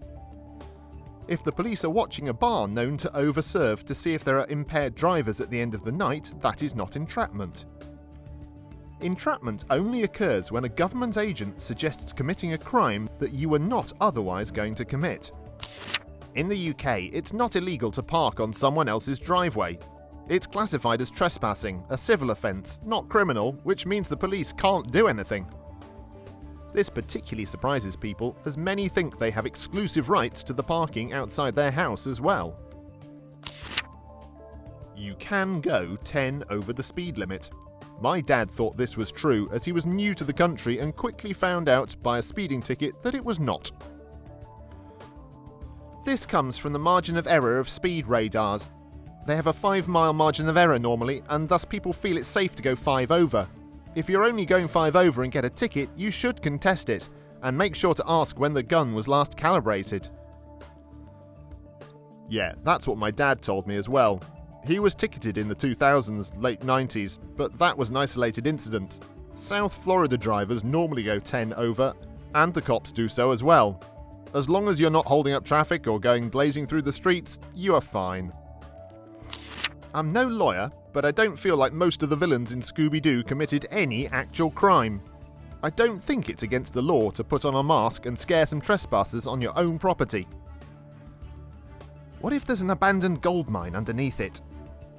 I think it would still belong to the property owner. In the UK, that it is illegal to drink under the age of 18. You can buy alcohol with a meal at 16, beer, wine, cider, and you're not breaking any laws if you give your child some alcohol in the privacy of your own home and they are over the age of 5. You can buy alcohol with a meal, but do restaurants have a final say as to whether or not they'll serve it? Yes, the restaurant chain I used to work at wouldn't sell alcohol to anyone under 18, even if it was just one beer to have with a meal. Good Samaritan laws aren't nearly as broad as people think. For context, I work in emergency services. Some people believe that "I was trying to help" are the magic words that can get them out of any sticky situation. If you live together for X period of time, you're automatically legally married. There are different time periods for different purposes, and being common law doesn't always have the same effect as being married. So for example, your employer might give your partner spousal benefits after 1 year, but division of property laws might only apply after 3. And all of this varies from one place to another. Some places don't have division of property laws or common law spouses, for example. In the US, only 8 out of 50 states have any form of common law, and most of them require more than just cohabitation. You have to actually present yourself as a married couple. The sheer number of times I've heard someone say, "We're common law in New York City," is absurd, considering New York abolished common law marriage in 1933. No laws against driving barefoot. Mandatory addition in the US. In Germany, while appropriate footwear is not directly required, you can be found at fault if your choice of footwear or lack thereof leads to your inability to avert an accident. I believe it's the same in Australia. If you have an accident whilst wearing flip-flops, you might struggle with insurance to prove that wearing them didn't cause or add to the causing of the accident. I'm not driving, I'm travelling. That one is incredibly hilarious when it's on video and shared. "Officer, I'm not driving under the influence, I'm travelling." When my parents die, the government is going to seize a big chunk of the inheritance and I'll get nothing. In the US, this is a very common misconception. Although state inheritance taxes vary, the US federal taxes on inheritance don't actually kick in until the estate's value exceeds $5 million. So, for the vast majority of working class folk, the federal inheritance tax won't have any effect. But people will still talk to their family lawyers and ask about how much Uncle Sam is taking away when mom or dad die. Paralegal. A lot of people think that the law requires you to be a good, decent person. If I'm sitting on a bench and see a blind person about to walk into the path of a bus, it's completely legal for me, in the United States, to remain silent, take my cell phone out, and take a video of his death. It's even legal for me to profit from the video. I'd be a monster for doing it, but there's no law imposing a duty on me to tell this stranger, "Watch out for that bus!" You should never tell a blind guy to watch out for a bus. Listen out for that bus! Freedom of speech in my country. That's from watching too many US movies. In Canada, it's pretty common for people to parrot American laws as if they were their own. I'm a lawyer. This is not a law that doesn't exist, but a law that is misunderstood. Typically, you can't just go get a restraining order against anybody. Most states have specific laws for who you can get a restraining order against. Typically household members or former romantic interests. Usually it's only in domestic violence cases or for victims of crimes. You can't just get a restraining order and comically use it to keep someone 100 feet away. In the United States, at least. I'm a law student, and definitely self-defense. Even though the law exists, people in my country really think it's broader than it actually is. It's federal law in the US that a plainclothes or undercover police officer has to identify themselves as law enforcement if asked. No, it's not the law, and they can tell you whatever they want. I'm reminded of that Breaking Bad cold open where Badger gets arrested for selling product to an undercover officer because of this exact made-up law. In many countries, escaping from prison is not an offence because the desire to be free is so inherent to humans that it needs to be respected. This is providing you don't commit another felony while escaping, like killing a guard. Germany is one of those countries. A real but widely misunderstood law is HIPAA. People think it protects you from literally any discussion of your health issues by anyone at all. Nope, not even close. Driving with interior overhead car lights on is not illegal. I had an experience with this. Got pulled over as a very new driver, 16, because my interior lights were on. The car and I were so new to each other, I didn't know all of the controls and I had just left a bright parking lot. No laws broken, but the cop told me he'd stop me for suspicion of DUI because it's an indicator of impaired driving. It's indicative of lack of attention. They cannot arrest a husband and wife for the same crime. That common civil liberty protections restrict individuals or organisations. Freedom of press, speech, due process, etc. only restrict the government. For example, most organisations can restrict your speech based on their internal policies. There are incidences where an organisation has to provide certain protections based on federal funding, i.e. schools implementing Title IX. Not a lawyer, but unfair firings are oftentimes not illegal. People often assume that if they were treated unfairly at work, like getting fired for something trivial that someone else got away with, that some kind of law has been broken and that they have a strong case for suing. In most cases, this is not true. There are only very few reasons for firing that get a company in trouble. Firing for race, colour, national origin, religion, sex, age, or disability is illegal in all states. Firing for anything else varies from state to state. In many states, this means you can be fired for a medical condition, your sexual orientation, tattoos, that stupid look on your face, your weight, etc., or just because I'm not attracted to you. Non-Canadians. What is the first thing that comes to mind when you think Canada? The woods. Even though they're not talked about much, Canada's extensive boreal forests are super cool to me. It's disappointing how few people know that Canada has a rainforest, separate from the boreal forests. When most people think about the rainforest, they think about a tropical rainforest. Ours is really interesting because it's a temperate rainforest. Totally different vibe, unbelievably beautiful. Maple syrup and the Canadian flag. Honestly, that's what I just thought of. But also I think of trees, aeroplanes, and Saskatchewan.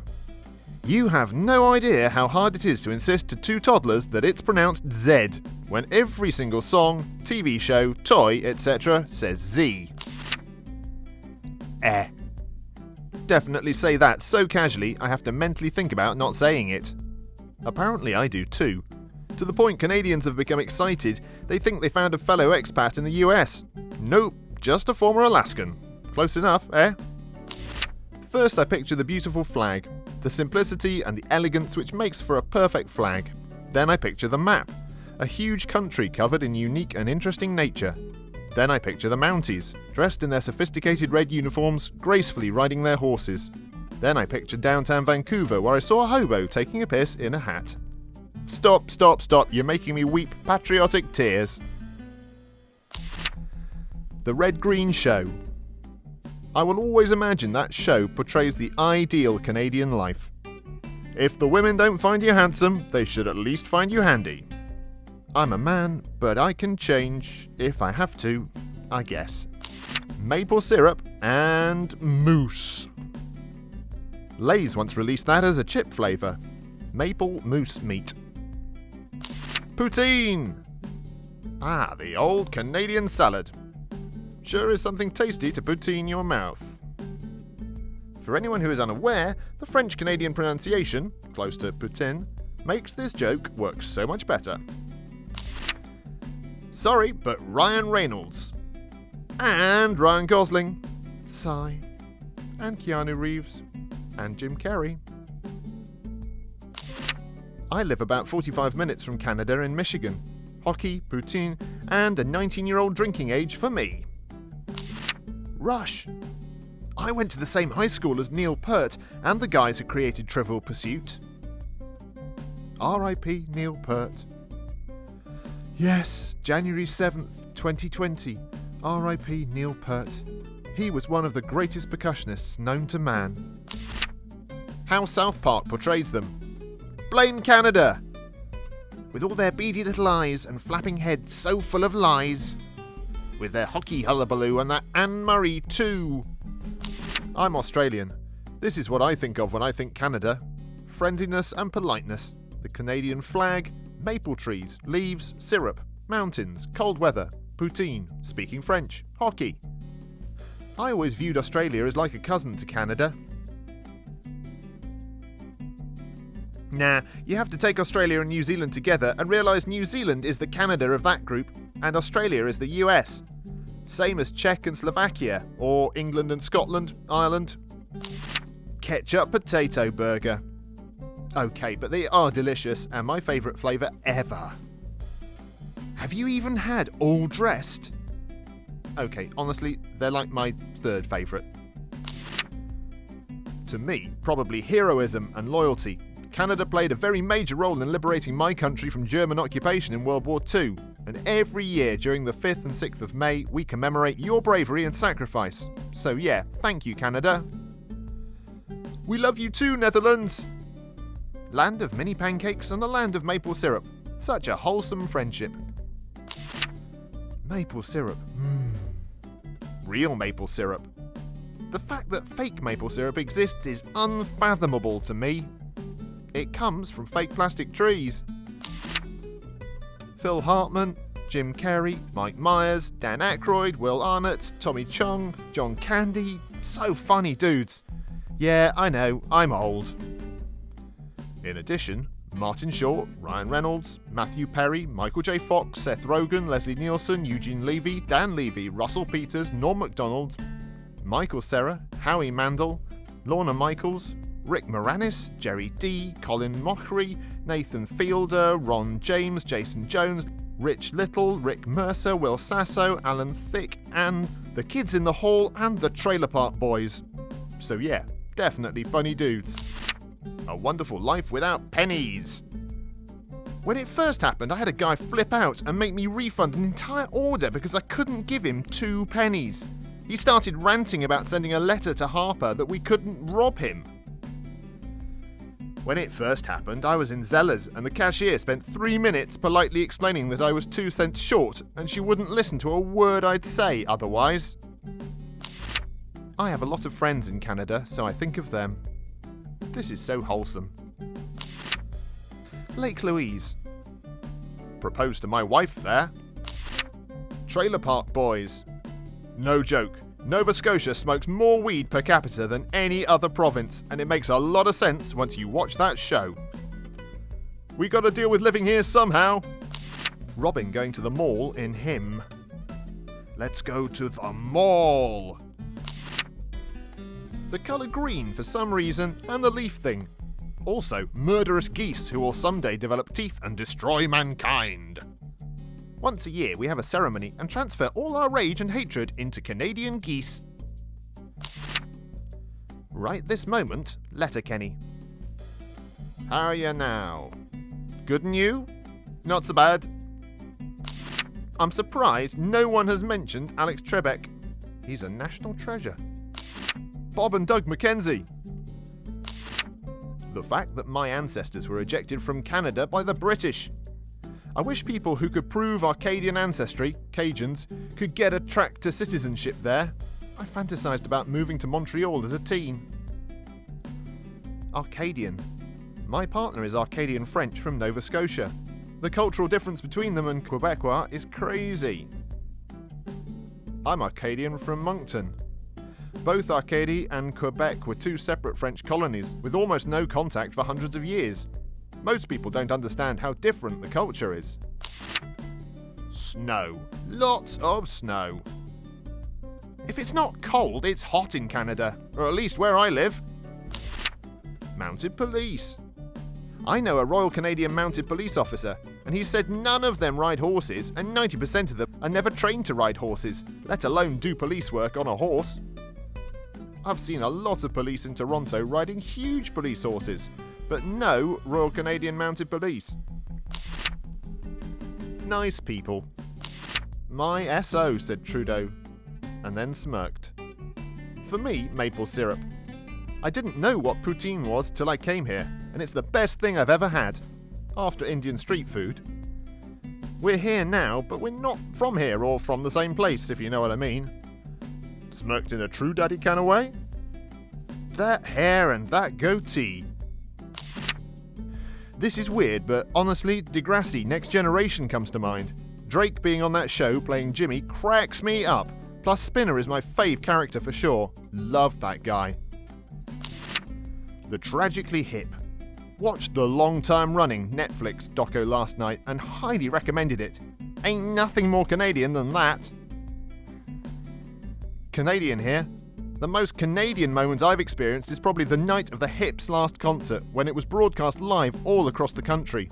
Entire communities came out and watched together in parks, etc. on big screens. It felt like every single Canadian had come together in that moment, and the sense of national unity that night is something I'll never forget. Beavers! All dressed ruffle chips. Tim Hortons, and most importantly, poutine! It's funny because most Canadians I know hate Timmy Hoes. My girlfriend's small Canadian cottage town has been pushing against one being built for years. Tim Hortons is a shell of what it once was, and that's a fact. where I want to live for the rest of my life. Poutine, maple syrup, coffee crisp, Aero bars. All the other chocolate you can't get in America. Seriously, the cashiers must think I'm a weirdo when I buy so much of it. Oh, Canada, CN Tower, Stanley Park. How much I want to visit again after all this coronavirus stuff is over and they'll reopen travel from the US to Canada. I once saw something on Reddit, not sure if it was a post or a comment, but it was someone describing how a Canadian will reach past someone at a grocery store to grab something, and they'll pretty much always say this when they do. Just gonna sneak right past you there. This may not be exactly right, but it's still what I think about every time Canadians are mentioned in any medium. A backpack with a Canadian flag on it, maybe with some fluorescent lights pointing at it, and a sign that reads, "I'm not American!" Also, polite and friendly people, and a gorgeous landscape. Free healthcare. It isn't completely free, it comes off my paycheck and I barely notice it. I'm grateful for our single-payer system, but I think it could definitely be improved. Dental and optical should definitely be included, and mental health should be better. I don't know why, but I start imagining two people standing at the door telling each other, "It's okay, you go in first." Big red leaf. La Ronde and l'Aquapark. Because I went there in the 80s. Also, they had vinegar packets in McDonald's for the fries. Canadian here. There's vinegar packs in most places for fries. Is that not a thing elsewhere? The word sorry. This is actually very true, and I'm surprised I had to scroll this far to see it. I've bumped into a wall or inanimate object before and apologised, which I'm pretty sure all Canadians have done at least a couple of times in their life. This one post I saw on Tumblr that went something like this. Do Canadians even have a president, or is it just the moose with the biggest horns? The Netherlands' weird but wholesome relation with Canada comes to mind. Canada and the other Allied forces liberated the Netherlands, and the Netherlands was like, "Thank you, Canada, and no one else for liberating us." And to this day, we send Canada millions of tulips as thanks. I think part of that had to do with providing refuge to the Dutch royal family during the war, and temporarily declaring the hospital ward Dutch territory, so that Princess Margaret could be born on Dutch soil. The Royal Canadian Kilted Yaxman anthem from Ren and Stimpy, of course. Syrup! Now you're speaking my language. You wake up, it's 2050. What do you Google first? I Google things you wouldn't believe were considered okay to say 30 years ago. Time Travelers 2020. The best answer, to be honest. I'll definitely Google it if I wake up in 2050. Is Elizabeth II still alive? No, she held on until her son Charles passed away so he would never be king. My name. Got to find out if there was a major disturbance over my disappearance or if nobody actually noticed. Is Putin still the president of Russia? Oh man, he will never stop. P.S. I'm Russian. I think so.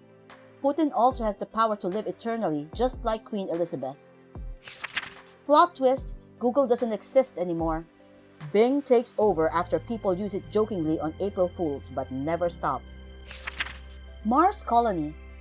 In the late 2010s and early 2020s, several private companies and governments briefly considered sending humans to Mars. It turned out nobody wanted to spend 2 years on a cramped spacecraft pooping in a bag just to die on a rock without internet access. That would be fun. I'd finally have a reason to go outside. Yeah, but quarantine would be over anyway, and the coronavirus will be a typical sickness like the flu is now. Also, you'd wake up pretty much in a desert. Flying and/or self-driving cars would probably be a typical thing to see by then. Mankind would probably be on many different planets. Lightspeed would most likely be achieved as well. Welcome to the Star Wars dimension, everyone! By the way, school would be part of VR as well as most games would. Google would still be around, and Disney would be the makers of all movies, unless Google buys the trademark. Latest lockdown restrictions and link to 8G. Hopefully it will be more like utopia, not dystopia. Best things to Google in 2050. The number one thing to Google in 2050 is Tuboyan. You're taken aback, wondering if the entire world knows about you, knows that you don't belong. The pressure mounts and you want to hide away in a burrow and wait for your strange frame to die down. But everything is connected to cameras in 2050. You're being watched from 4,000 directions at once, burning under all eyes like an ant under a magnifying glass. You wonder if you shouldn't just get it over with and end your own life. Seems easier than having the entire world staring at you 24/7. Then you begin to worry that the search result is AI selected specifically to drive you to such a conclusion. And maybe all the searches are by people who want to watch videos of you ending it before you even chose to do so. Could an AI be so intelligent that it selected a search result that becomes a perfect self-fulfilling prophecy? It's about this time you learn that in 2050, Tuboyan is a VR full immersion experiential website that sells lots and lots of hentai with full haptics and goose splash effects with your home 4D nozzle. You spend the next 3 weeks browsing their content, but in subspace, it feels like 3 years. My bank details. Interest. I want to see if I can catch up with the times through memes alone. And everybody will call you insert replacement for boomer meme. Memes are no longer around. Instead, everyone makes jokes through badly drawn comic strips that show how everyone hates their wives' husbands. Has Yandere Simulator's development been completed yet? I'd just go back to sleep, mate. Google. Some things never change. World's largest economies. See how the world's financial power has moved. Who has gotten bigger and who has fallen by the wayside. Barring absolute catastrophe, I can't imagine a world where China and India are number 1 and number 2. Climate change looks likely to mess both of them up royally. But sheer luck the West could extend its global dominance by another century. Coronavirus Pandemic 2020. My own name. I have metastatic cancer and a prognosis of about 10 years. I want to know why I'm alive in 2050 and what I managed to get done between now and when I went to sleep. My mom battled metastatic breast and bone cancer for 16 years, which was about 10 years longer than her prognosis. She always said her hope and optimism was what got her through. Wishing your years of health and happiness, you can do it. How many centuries are left in the world? Sports Almanac 2020 to 2050. You never know if you get pulled back. Price of Bitcoin. Apparently, worth nothing because it collapsed with the economy, even though it was supposed to be some sort of revolutionary money not linked or controlled by the stock market or governments. Even though it fell just like it was another speculated commodity. Yikes! If you had even the slightest, most mild understanding of economics, you'd be laughing at yourself right now. In your mind, is there even a difference between something like pandemic and something like a government destroying its own economy from the inside out via hyperinflation or other economic irresponsibility? Why would Bitcoin go up during a pandemic? COVID-19 isn't targeting the US Treasury or the US dollar. I'm not sure how anyone can imagine this only impacting one monetary system. A health crisis is an attack on wealth itself, not a single system of wealth exchange. That's pretty elementary. Bitcoin is a revolutionary money because it's decentralized and deflationary. This is counter to our current monetary system. Why in the world would COVID-19 present opportunities for these attributes to be more attractive to people? Like, I really can't wrap my head around how you think this makes sense. In many other types of crisis, people would absolutely flock to store their wealth in Bitcoin. But not a health crisis. That doesn't even make sense, dude, at all. No Game, No Life Season 2. We are all waiting. Who is the president of Russia? Who is the current ruler of the UK? Need to know if Putin and Queen Elizabeth are keeping their power. Putin has clones. Queen Elizabeth has the Infinity Stone. One Piece story arcs. Gotta see if it's done yet. A world map. Some countries might have conquered new territory. You never know. What causes sleeping for 30 years? WED MD. You must have an ear infection. Betty White's cause of death? Maybe Danny DeVito too. iPhone 42 specs results. iPhone XXI's Pro Max Plus Ultra Limited SE product, Red Zoom, came out in September 2049. Buy now for $10,999. What caused World War III? How did technology change from 2020 to 2050? Philadelphia Sports Championships. State climate change. Finally, had to scroll way down to find this, which is sad actually. List of Pokemon games. I wonder where the franchise is gonna go. Reddit. Sort by top of all time and scroll for an hour. That should cover most topics. Google? Nah, it's gonna be all Bing in 2050. I would look up a map of the world to see how much has changed historically. Queen Elizabeth's age. When did the world come up with a cure vaccine for the coronavirus, and how long was the world in lockdown? There's like 30 vaccines being worked on right now, if they aren't mass producing one by the end of the year. Flights to Mars. Maybe we could travel there by that time. Is Reddit still relevant? Is Putin still alive? World War IV. Wikipedia. See if that's still around. Half-Life 3. Oh yeah, we are all waiting.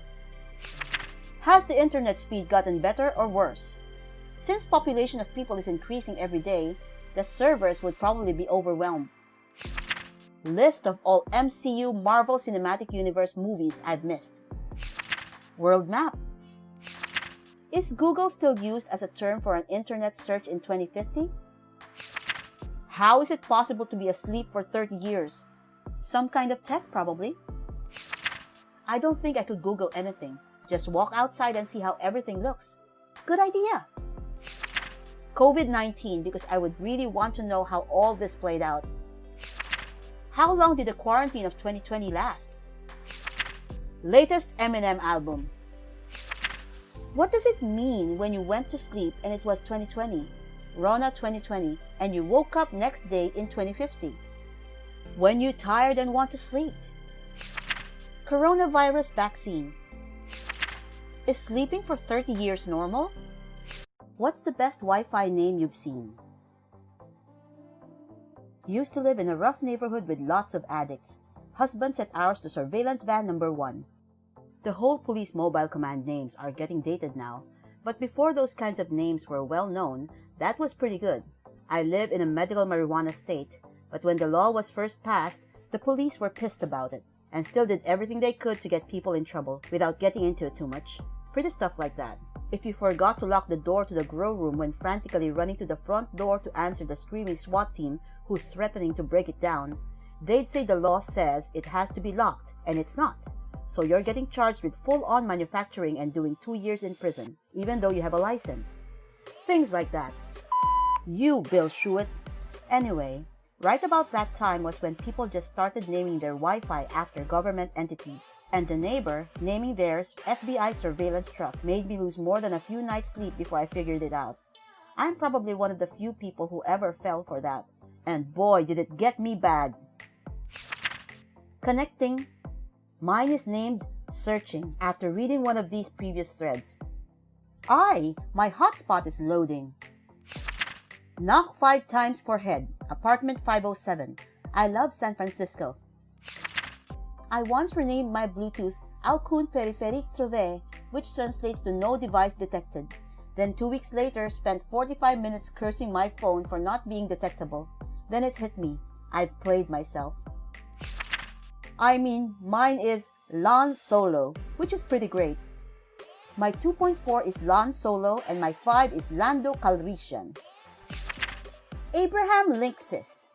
I named mine that and the other is John Wildfield's Booth. I think John Wild's Bluetooth has a better ring to it. Chance the Router. Chance the Whapper. The Marshall Mathers IP. There's one in my neighborhood called something like Airdrop Nudes for Internet. I misread it for Airdrop Nukes for Internet.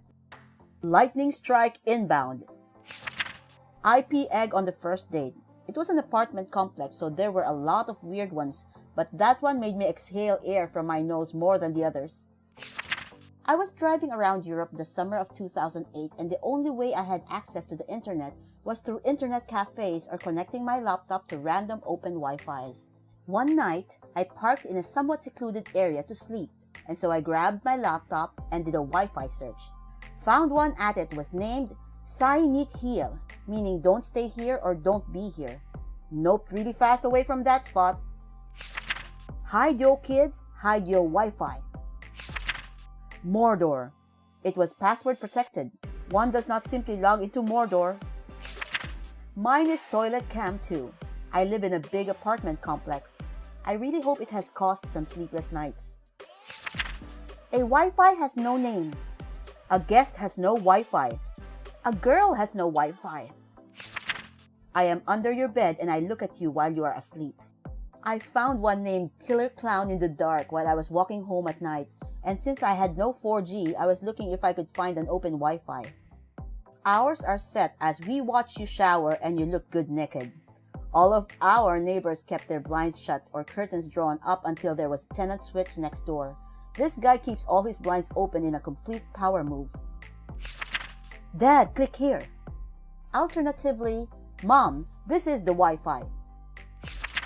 Look, Ma, no wires. Look, Ma, no LAN. Not the Wi-Fi you're looking for. The frat house across the street from me. It's not gay, it's brotherhood.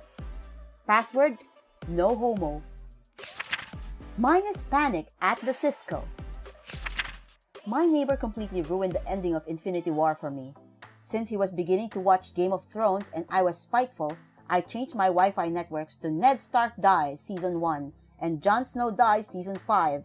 I'm not proud of it, but it did give some small satisfaction. Super slow. When I hovered over the Wi-Fi button in Windows, the pop-up said, Super slow internet access. I thought that was pretty cool. I was at an airport and someone's hotspot name was Yell Nice Rack for password. My friend named her hotspot Yell Leroy Jenkins for password. It's really fun to turn it on at an XC meet. My dad named ours Nacho Wi-Fi because we had neighbors who moved in who were stealing our Wi-Fi.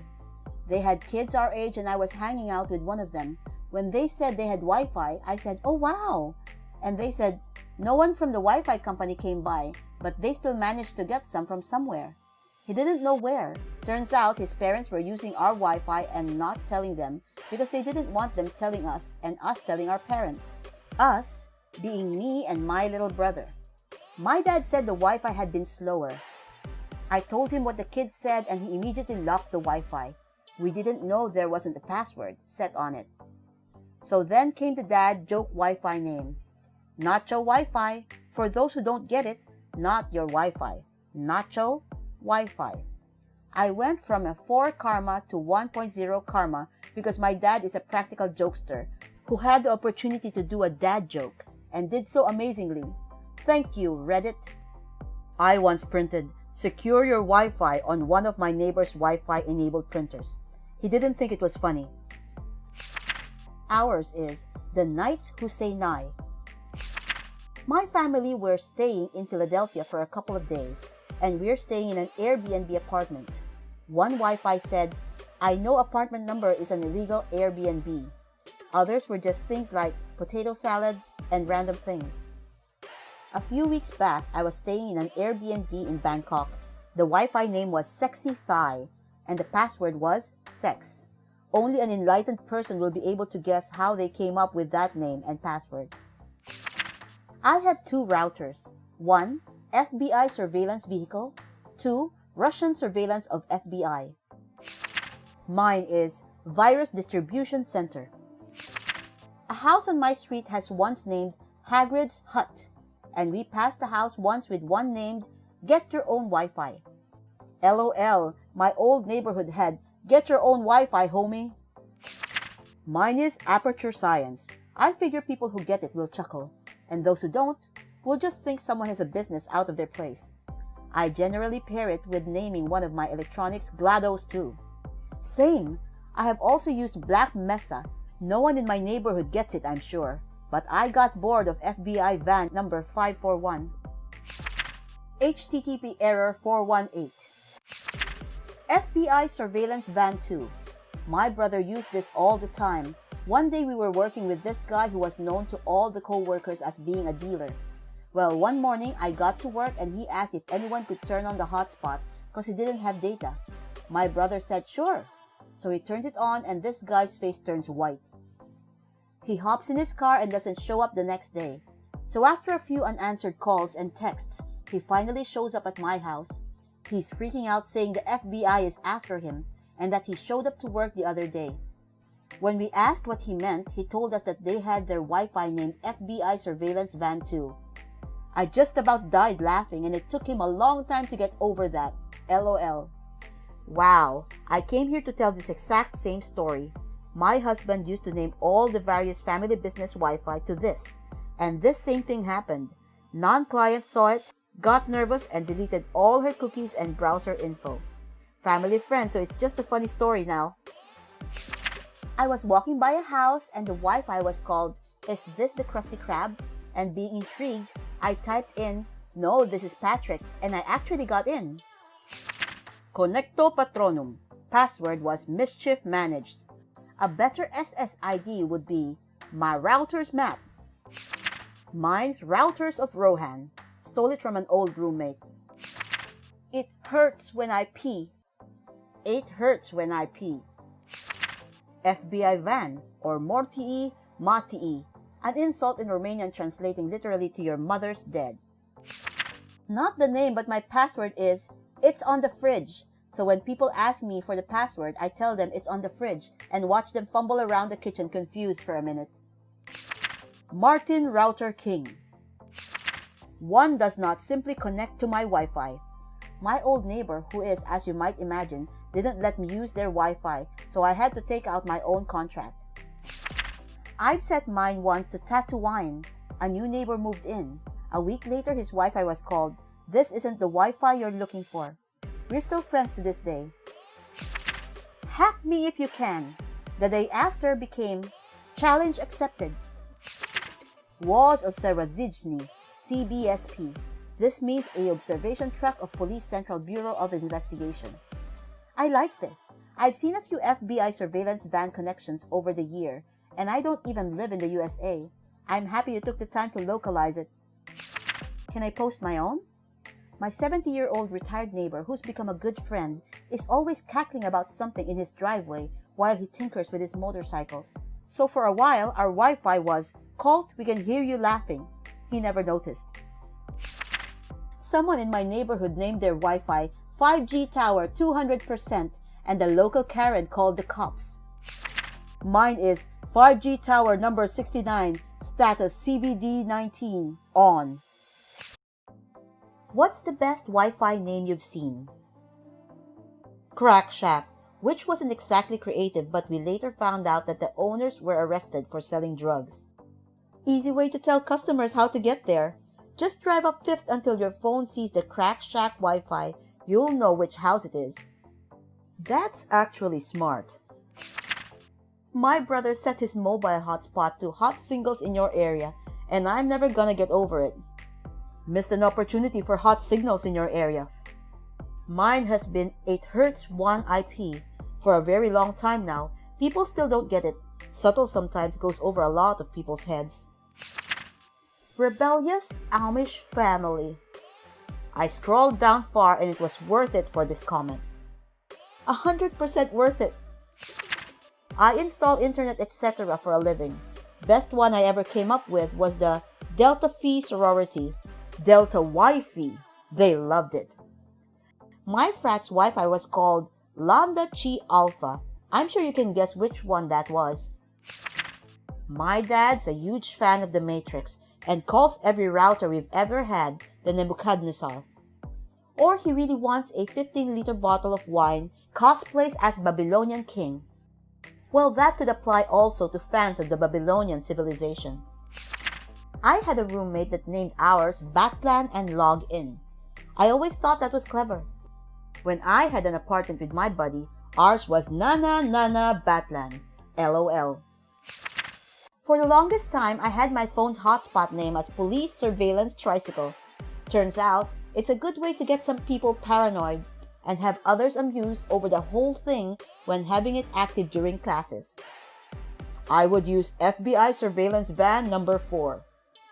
LOL, mine is currently FBI Surveillance Van number 6. I change the number randomly from time to time. My favorite is, it's on the back of the router. On the back of the router, it would say, "Ask my name for password." My Wi-Fi password for a while was "on the router." Hilarity ensued. The following password was, "It didn't change." My buddy has "there is no password" as his password for the same reason. One of my sons, probably about 12 or 13 at the time, friend's father set up a Wi-Fi channel named Free Internet Porn when his son had a birthday sleepover. The father then sat outside the area where they were sleeping and listened to them spend hours trying to figure out how to connect. My son called that night asking how to connect to a Wi-Fi channel when you don't know the password because his friend forgot their password. I told him the only way was to guess. Evidently, it kept them busy and out of trouble all night. Until they broke the code. In my last apartment, I named my Wi-Fi New England Clam Router. Always like that one. When my grandma was getting her Wi-Fi set up, we asked her what she'd say to people who asked for her Wi-Fi. She said that she would tell them to go to hell. So that's now her password. So whenever people ask for the Wi-Fi password, she tells them to go to hell. That's good. I set mine as no for a long time. My brother would ask for the password and I would reply no. We don't have Wi-Fi. Password was, I don't know. Hilarious when anyone asked him how to get on his Wi-Fi. It was like a vaudeville routine. Guy walks into a bar and asks the bartender, "What's the Wi-Fi password?" The bartender replies, "You need to buy a beer first." So the guy buys a beer and asks again, "What's the Wi-Fi password?" The bartender replies, "You need to buy a beer first, all lowercase, no spaces or punctuation." Friends of mine did a similar thing at a party once. They taped up a huge banner on the wall that said, IITYWIMWYGAMAB. Everyone was asking what it meant. Friends responded, "If I tell you what it means, will you get me a beer?" Almost everyone who asked didn't get it and came back to them with a fresh beer. Chipotle guest. There's no Chipotle nearby. It's stupid like that cracks me up the most. I don't know why. I caused a small family panic when I named it Disconnected. Mine changed to Loading. I'll never get back the time I put into trying to fix it. Mine is Connecting. Lord of the Pings. Password, Lagoless. Fee, you fools! My friends, you bow to no one. My favorite was, Mom, click here for internet. Calling it now that someone else's mother who has visited their child within that Wi-Fi router's range has tried to connect to it. When OP's mom slept over at my place, she tried to connect to it. Totally safe Wi-Fi, no spyware, promise, and let it open without password. Haha, I've got my guest network SSID as very free Wi-Fi, no virus. Wi-Fi for hot singles in your area. I was in the back of a bus and the Wi-Fi name was Say Chicken Nuggets. I yelled, "Chicken Nuggets" to the front of the bus. Someone replied, "No spaces." I didn't get it at first, but after 5 minutes I was like, wait, put in Chicken Nuggets for the password and I was in. Back when my sister lived in a college campus, there was a Yelp for the password. Never actually tried it though. LOL, I'm imagining how awkward that must have been for you. Your kids get off my lawn. One of my neighbors used to have Get off my lawn. I'm in range of one with the same name except spaced out. My neighbor had one, two bros chillin' in a hot tub. My phone's hotspot is Dr. Robotnik's Mean Bean Machine. Troy and Abed in modem. That's mine. Password is cool, cool, cool. Edit. Yes, I know it should be cool. Cool, cool, cool, but I just did triple cool because that's the amount he says fast. 5G coronavirus, test number 1, strength 500%. I'm stealing this one. I got a bunch of Karens in my neighborhood, and I can't wait to hear about it at our HOA meeting tonight. Update. One lady lost her. She went off about how it wasn't funny and people are dying and how totally insensitive it is that someone would name their Wi-Fi. Thanks for the laugh, my dude. Who the hell is stealing my Wi-Fi? Actually did this during college when I still lived at home. I was playing Gears of War and all of a sudden my game became laggy. So I log into the router settings to see if I have something connected that I'm not aware of. I figured my laptop or something may have been downloading some updates automatically. Surprisingly, I see a computer called Jackie PC, which is odd because no one in my family is named Jackie. Turns out, my neighbor's daughter was home for the weekend and they didn't have Wi-Fi. I always just left mine open for ease of use with friends and family since I don't have many houses nearby. This was the first time it had ever been a problem, so I immediately changed my SSID to Jackie, stop stealing my Wi-Fi, and put a password on it. I don't mind sharing, but when you mess with my gaming, we have a problem. The Land Before Time. Password: Littlefoot's dead mom. The period is for extra security and finality. That's what she SSID. Free Wi-Fi. I jokingly set up a hotspot called Free Wi-Fi Airport XYZ. While waiting for a delayed plane, I shut it down after 5 minutes because my phone was getting DDoS'd by people trying to connect to it. Silence of the Land is a top contender for me. Mine's pretty classic, pretty fly for a Wi-Fi. The Promised Land. House Lannister. King's Landing. Mine is The Lannisters Send Their Regards. Password: Why Fire and Blood. When my brother was in the Air Force Reserve, I went to his house one day and say his Wi-Fi name was Land of the Free. I'm in a military barracks, and my Wi-Fi name is NCIS Surveillance Van.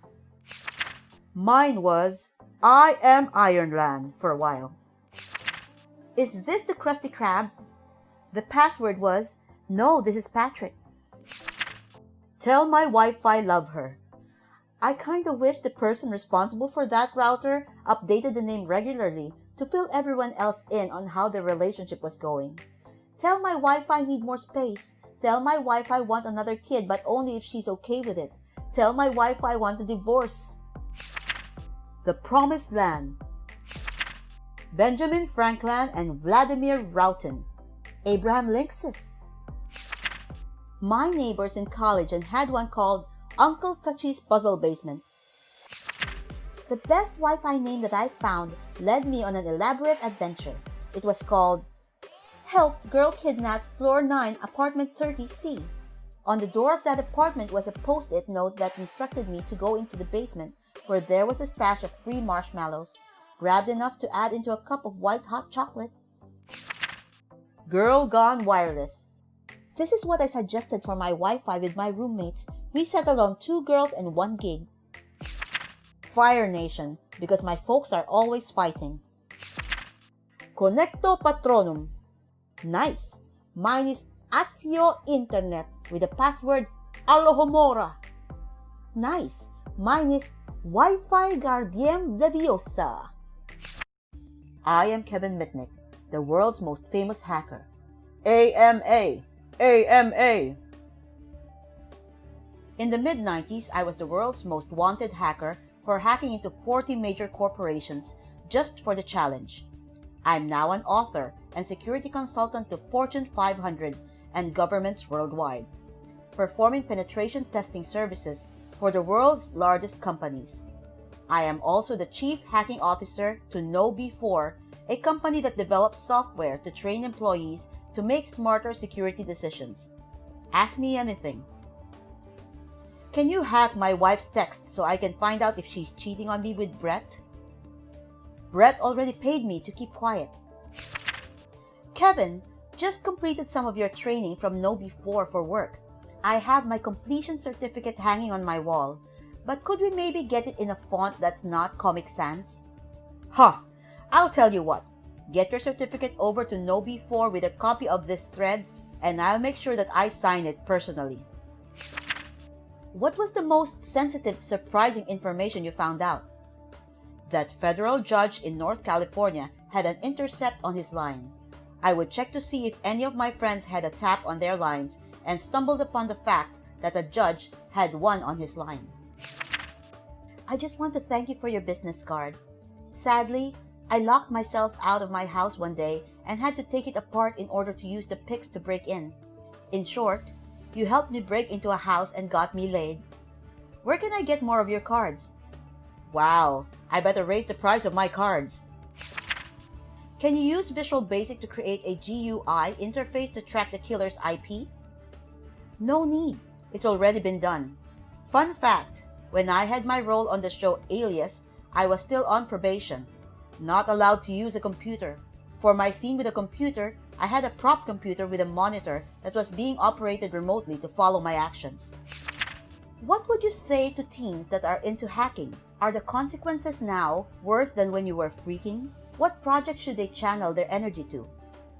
Don't follow in my footsteps. Become good at offense using virtual machines and the various tool sets that are available.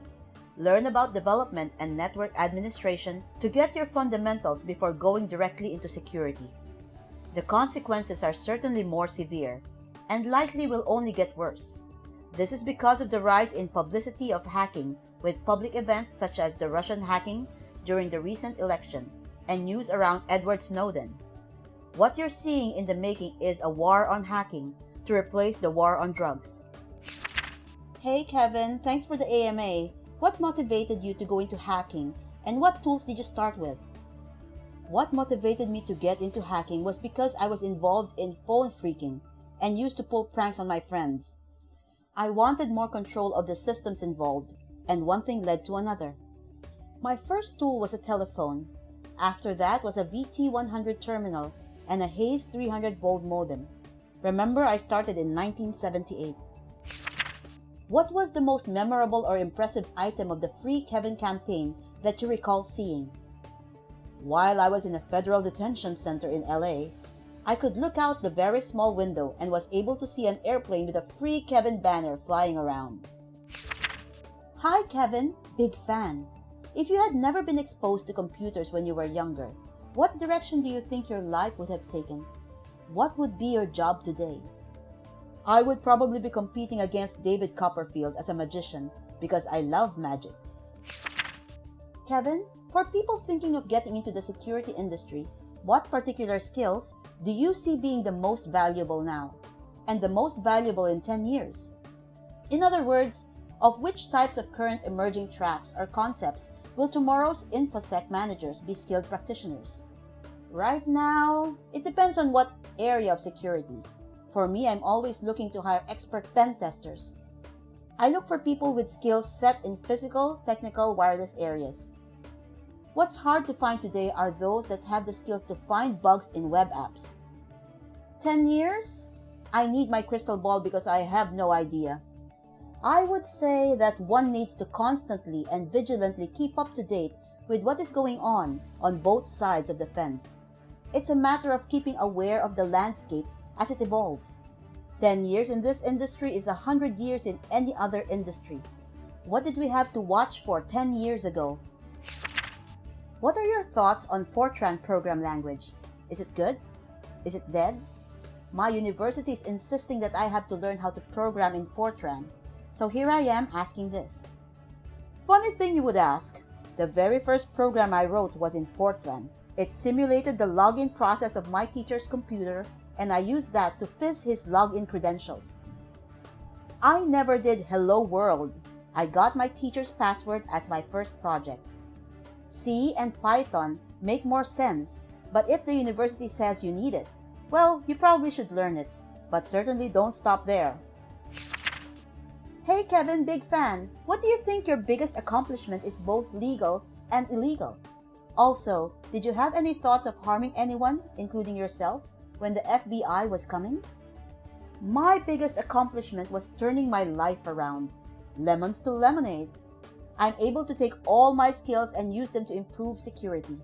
I'm extremely fortunate that I've been able to take this mischievous behavior and use this to help businesses to protect themselves from the other Kevin Mitnicks that are out there. Look at it this way. It's like Pablo Escobar becoming a successful pharmacist. Edit to answer your last question. I never thought about harming myself. I did think about trying to escape, but I didn't want to end up getting shot. That would go directly against my general desire not to harm myself or others. What's the most important or foremost thought process when attacking or protecting a digital entity? Really thinking out of the box, expecting the unexpected. Really, to me, the thought process is like puzzle solving. It's much harder to protect than it is to attack. The attacker needs only to find one hole to make it in. Hi Kevin, do you think the rise of cryptocurrency, bitcoins, etc. will have a net positive effect? I think it's a positive effect. It gives the public another way to pay for products and services somewhat anonymously. It's just another tool that can be used by society in a positive manner. This is the best use case of crypto markets, and I love seeing sites, stores that offer these payment methods. It lets me know they're on the level with the changing winds of technology payment avenues. Back in the day when you were wanted, the tech was different. You didn't have tools like Metasploit, Armitage, etc. Was it easier or harder to break into stuff? And also, how long did it take you to adapt to the new ways of hacking after getting out and serving probation? Or did you need time to adapt? And also, in this day and age, it's unimaginable to be AFK for even a day, let alone for the time you were. So how was it? Big fan. Keep whistling those launch codes. I would say it's the same. Systems were less secure, but to compromise them, you had to write your own exploits. An effective method was social engineering the operators of the systems, a tactic that is still very successful today. That part works the same today as it did yesterday. While I was in custody, I continued to read and follow what was happening in the wild. Couldn't use a computer for 3 years, so there was some catch up to do, but I wasn't completely in the dark about what had been going on. People sent me books on HTML and whatnot, while I had no access to computers. How often do people try to hack you? Constantly, all the time. Since there was so many ways to compromise a target, I completely reload all of my systems at least once every 6 months from a trusted source. If I was on Windows, I would do it every week. Hey there, Kevin. What is one area of security hacking that you would like to improve at? What is your favorite story in hacking history that you were not a part of? In the security and IT field, there are so many things that are changing on a daily basis, so you can't be good at everything. Right now, there is a big need for people with the ability to find exploits in web apps.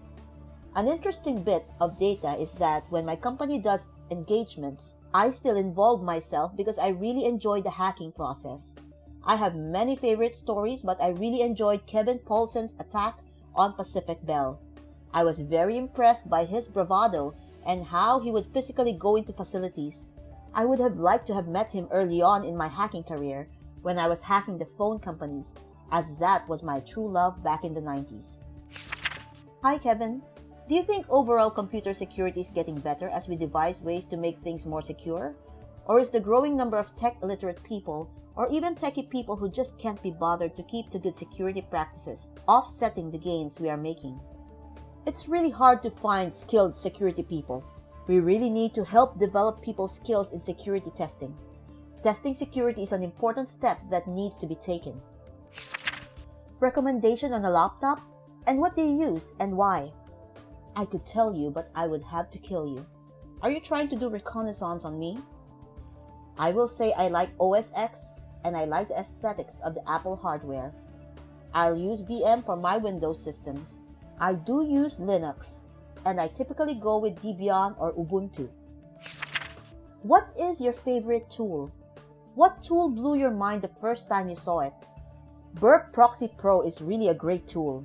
X-Keyscore is what blew my mind the most. Back in the 90s, it was direct access to the DMV in CA. While Burp is my go-to tool for web app scans, the false positives make me want to top myself. What are your thoughts on Ed Snowden?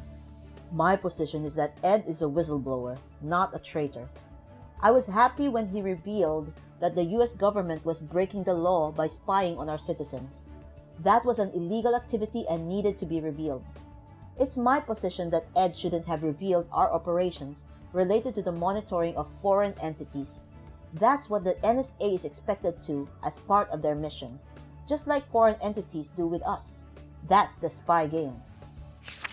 How accurate was the book movie Takedown?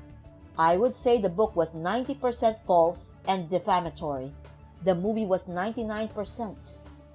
The good news is that Jeff Estin, creator of White Collar, is doing the script for Ghost in the Wires. I hope that the script is picked up and it turns into something picked up by the production company. What single event in history do you think changed the world the most? Asian man eats bat soup and comes down with COVID-19? Invention of the printing press. It allowed the proliferation and spread of ideas at an exponentially higher rate, and it allowed books to become something the masses could afford. The Enlightenment, and by extension the modern world, never could have happened without it. It represented as big of an information revolution as the internet does today. I remember the History Channel naming Gutenberg the most influential person in history, back when it still was a History Channel. If the Ming Emperor hadn't ushered in a policy of isolation in 1433, the Zheng He, who would die shortly after, and his fleet, the largest in the world at the time, had been able to continue exploring, then the world as we know it would be significantly different, as China was the superpower of the 15th century and it just shut its door on the world. We don't have much detail about the ships in the fleet, but the accounts of Ibn Battuta and Marco Polo make them sound like incredible engineering accomplishments for the time. Discovering electricity. We'd still be using letters for communication. Construction tools wouldn't allow us to build any structure more than 10 or so stories. Spark is a key part of an internal combustion engine, so no cars unless you had a steam engine. A lot more came from the discovery of electricity. There's this neat tool called an MRI, which can find a cancer in your body shortly after it forms, rather than finding it slightly after your death. Invention of antibiotics. Came here to say this. Without antibiotics, the average life expectancy would still be like 45. You get a small cut while tending your garden back in the day, and it could potentially kill you. Vasily Arkhipov's decision to not fire nuclear torpedoes at American submarines. During the Cuban Missile Crisis, Arkhipov was one of the 3 commanders on board his nuclear submarine. In order to use the sub's nuclear weapons, all 3 members had to vote unanimously. Arkhipov's submarine had not received word from Moscow, and U.S. ships were dropping death charges on their submarine, trying to get it to surface. Thinking nuclear war had already broken out, the submarine commanders thought the charges being dropped were intended to sink the sub, and firing on them would be defensive. When it came to a vote, Arkhipov refused to give approval for use of the nuclear weapons, and the sub surfaced. Had he caved to the wills of the other 2 commanders on the Black Plague killed a massive amount of Europeans, changing the course of human history in culture, religion, medicine, etc. Hard to say if all those people survived, what family lines would have stayed and produced world-changing offspring. Taking this further, some political scientists argue that had the population not been culled so much by the plague, there would have never been modern democracy. Some claim that after the plague, the peasants held more power of their lords in feudal Europe because the workforce was so much smaller. This is a very paraphrased version of events. If any historians want to step in and fill in the blanks, be my guest. Another planet hitting the Earth when it was forming. Without that, the Earth wouldn't have enough mass to maintain a dense enough atmosphere to support complex life, like Mars, and there would also be no moon. I mean, if we're going to astronomical history, wouldn't creation be bigger? Discovery of fire. Cooked food freed up many hours in the day for other pursuits. It also provided fats for energy, enabling our brains to grow larger. The human brain uses 20% of the body's energy. The Norman conquest of England in 1066 has to be up there. It set into motion the rise of the British Empire, which shaped the modern world. It's not what I think. It's a known fact. The plow in Egypt. First time in human history, we had surplus food and could plan for the future, unlike any other animal on the planet. From here, all human civilization developed. The invention of writing. This literally took us from prehistory to history. Good call. The invention of vaccination. Just the fact that I am immune to various diseases that took millions of lives a century or two ago amazes me. The way anti-vaxxers are going, we are going to yo-yo on this one. The Columbian Exchange. So many cultures and species mixed. For instance, earthworms didn't exist on North or South America before. And that completely changes the plant and wildlife composition. And that's only one of many changes. Worldwide diets changed. Europe was introduced to tomatoes, potatoes, tobacco, chocolate. The fall of the Inca and Aztecs, as well as the wipeout of countless other natives. I'm surprised I haven't seen it mentioned yet. I've seen several historians argue it was the most significant event to happen to the planet since the death of the dinosaurs. So many of the other events never ever occur with the exchange. Fall of the Roman Empire. Everything about Rome in general has so much impact on world history. Romance, Latin languages and cultures, Justinian law, Christian schism, even the Renaissance. Every European emperor who named their seats after Caesar or saw themselves as an heir to the Roman-Byzantine continuum and legacy. Come on, dude. What have the Romans ever done for us? Romans gave us cheese, and for that I am grateful. No pun intended.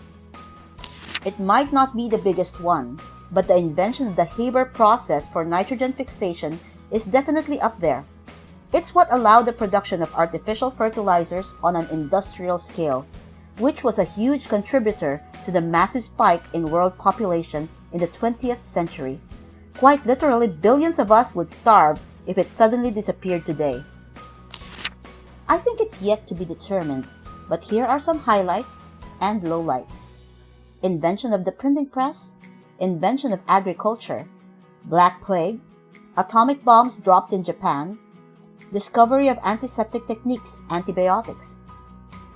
Will COVID and or other current events make the list? I really fear that in 100 years, it's going to be 2016, the election of the current POTUS. I mean, the atomic bombs and their respective testing changed the world significantly. Not to mention just the lives of the Japanese people. It even changed the makeup of material around the world, as far as the fact that there is different classifications for steel as to when it was produced and how much radioactive saturation there is in its makeup. Low background steel. Plus the whole nuclear arm race. Not sure if it's classified as a single event, but the late Bronze Age collapse of civilization undoubtedly set the world back hundreds of years of knowledge. To think, where would we be today if those civilizations didn't fade from existence? We'd have Mycenaean yogurt. As a Brit, the American Mutiny. Without that, we could have won both world wars. As an afterthought, we could all share Boris Johnson. A trouble shared is a trouble halved. I'm trying to think of a scenario where Central Powers win if America stays a colony. I guess an all-in on the U-boats? Or perhaps Britain sits out the war altogether? Who cares about Europe when you have most of North America? The number one event, no question, was Kai Lun's invention of cheap, durable, and easily produced paper. Various similar materials existed before, such as papyrus, but lacked at least one of the aforementioned characteristics. The ability to store and transfer information on such a massive scale literally changed the world. Columbus setting up the beginnings of European colonies in America was also massively world-changing. Not necessarily always in a good way, mind you, but definitely a dramatic change. And the introduction of Christianity, Islam, Buddhism, and Confucianism all deserve a spot on the list. Other religions and philosophies grew and evolved over time, but those four in particular have a clear starting point brought on by a specific person. So much of what is comes from some ancient Abraham dude be like, pee-pee go snip snip. Columbus setting up the beginnings of European colonies in America was also massively world-changing. LOL. That's such a hilariously American-centric answer. Why? The destruction of the Library of Alexandria. Who knows where we would be knowledge-wise if that hadn't happened. Most of that knowledge had duplicates. There isn't a lot of lost knowledge from it. It was just the largest depository of information in the world. Not unique. What was believed to be was science fiction 30 years ago is now part of our daily lives, thanks to the internet. We have all of humanity's knowledge at our fingertips and carry a computer in our pockets more powerful than those we use to send people to the moon. The scary thing is that we still don't know if the internet will ultimately change the world for better or worse. IMO, the internet has mostly changed the world for the worse, seeing what kind of people there are now and on forums. Birth of Christ and rise of Christianity. It left an indelible mark on Western culture. We even date things based around this event. I'm going to have to disagree with you. Without the resurrection of Christ, his birth would have been just another birth. Besides geological type events, probably the birth of Christ, you could also argue Muhammad, but I would argue Christ had more influence due primarily to predating Muhammad by 500 years. Whether or not you are a devoted Christian or an atheist, Christ's life and subsequent theology had profound impact on the world, not just on religion, art, education, colonialization. Burning of the Library of Alexandria. No telling how much knowledge we lost in that building, but we do know that anyone who visited had to give them information if they wanted to get in. Scholarly manuscripts, building techniques, as long as it was knowledge, they'd take it. And then it was all destroyed. So you are saying that the previous versions of the Twilight Saga were lost? And all 49 Shades of Grey too. 9/11. It totally changed the world's perspective of Muslims. Where I lived, it actually gave a lot of young people exposure to the Islamic world. Some of it was wildly inaccurate and based on empty political rhetoric of the time. To this day, I know grown-ass adults who believe one of the 5 pillars is jihad. Without 9/11, I'm nearly certain I would have made it to university before learning about things like the 5 pillars of Islam or the Quran. That's just how insular some parts of even the developed world are. During the Cuban Missile Crisis, a Soviet submarine found itself surrounded by American destroyers and dove to avoid being detected. They lost contact with Moscow due to the dive and did not hear anything for a number of days. An American ship started to drop some practice depth charges, which the sub believed were real depth charges. 2 of the 3 senior officers believed that war must have started and decided to launch a nuclear-tipped torpedo. Luckily, unanimous agreement between the 3 senior officers is needed, and the 3rd refused to agree, realizing that they may have not been actual depth charges. He calmed the captain and convinced him to surface to re-establish contact. If it was launched, it was very likely that it would have resulted in a global thermonuclear war. If not for this 3rd man, it would be a very different world we live in today. The one in 2035 random chimp event? We're not ready for that. The invention of cinnamon buns, also Rocky Road ice cream. The Bretton Woods Agreement. It was this agreement that gave us the longest period of peace and unparalleled prosperity and advancement in human history. Gives the best answer on this thread. The only reason, though, that I would disagree is that it's not really a single event but a cluster of massive outbreaks across several centuries. Great question. Alan Turing building the first computer. World War II. The result was so close at times it makes me wonder how sad it would have been if Germany won and how different the world would be. I don't think Germany ever stood a chance, especially after invading the Soviet Union. There was just no way they could sustain that. A better question is what would have happened had the US pilots not spotted the Japanese fleet at the last possible moment of midday. The assassination of Archduke Franz Ferdinand. Numerous historical figures and regimes and ideologies would never have happened. No World War I, no Lenin, no Bolsheviks, no collapse of the Hohenzollern, Habsburg, Romanov, and Ottoman empires, no Treaty of Versailles, no Mussolini and the fascists, no stock market crash of 1929, no Hitler and the Nazis, no Stalin, no Spanish Civil War, no World War II, no genocides in Eastern Europe. Also, due to no genocide of the Jews, the State of Israel is never founded. Thus, no Middle Eastern conflicts, no nukes. What will survive 2020 but won't be nearly as popular? Toilet paper. Bidets see their chance in the US market. This is the beginning of the rise of the 3 seashells. Any lifestyle change people were forced to make because they were quarantined. Washing their hands frequently, maintaining ample distance in public, cooking more for themselves instead of takeout. All that will be pissed away once things return to normal, because we as humans think they were weird to do. They were only done in tense times, and we can go back to socializing, partying, and not giving a damn about tomorrow. No, I'm a changed person. I'll continue washing my hands like a surgeon and often. How long does it take to form a habit? Like 1 to 3 months? Anyone who's been washing their hands frequently isn't likely to stop once it becomes habitual. Coronavirus memes. Or, like any 2020 memes in general, memes die ridiculously fast.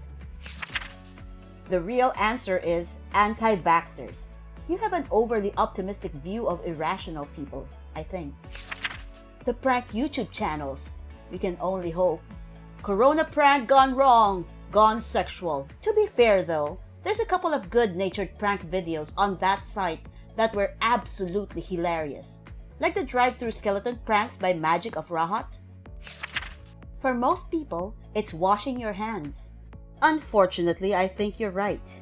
Even without coronavirus, there's all kinds of other nasty diseases that people could avoid spreading if they just keep their grubby little mitts a bit less grubby. Essential workers. This is the real answer. Sad but true, everyone forgets by the moment this is over, no real actions will be taken. People applaud at 9 in the evening to pay their respects or put a candle for 24 hours as their profile picture to ease their conscience, thinking they have done something. But nothing happens even now. Not taking a walk with your entire family. I have never seen as many families going on walks as I have since this whole thing started. Taking walks, jogging, driving their bike, here it feels like countless people have started to exercise. Of course, to be fair, it could easily be the case that those are the people that previously simply went to the gym, which is why you didn't see them outside. Buffet restaurants. I could imagine the food being behind glass panels and an employee putting it on your plate, becoming much more common. Might bump up costs a little though, so the cheap buffet restaurants may struggle. Cruises. For what it's worth, cruise ships have always been incubators for creeping crud. I've been on 20 plus cruises over the years and caught colds in a third of them. Why MMV, of course. Going into the office to work. Going into the office to work. More on this, plenty of companies have remote employees, but very few of them have built a remote culture to ensure their success. Often the failure of remote employees is really a failure of the company to develop a remote culture that keeps remote employees plugged in, informed, and productive. What we're seeing right now is a nationwide effort by companies to solve their remote culture problem, now that it's a matter of survival. Handshakes. Dude, I'm client-facing, and I feel so rude not shaking hands, so I always make a joke about it, and I'm getting so many responses. Some just laugh, others offer forward an elbow. One tapped my foot with his. Another, air high five. But my favorite had to be the Japanese thing. My coworker started that, and it's catching on with the whole team. Sharing beverages. I'm worried about movie theaters. They've been struggling for a while, and with them losing so much revenue and companies doing early home releases now, I'm worried they will be a thing of the past in a few years. Which makes me sad because I love going to the movies. It's the only extroverted thing I do. Like, why even date if we can't go see a movie?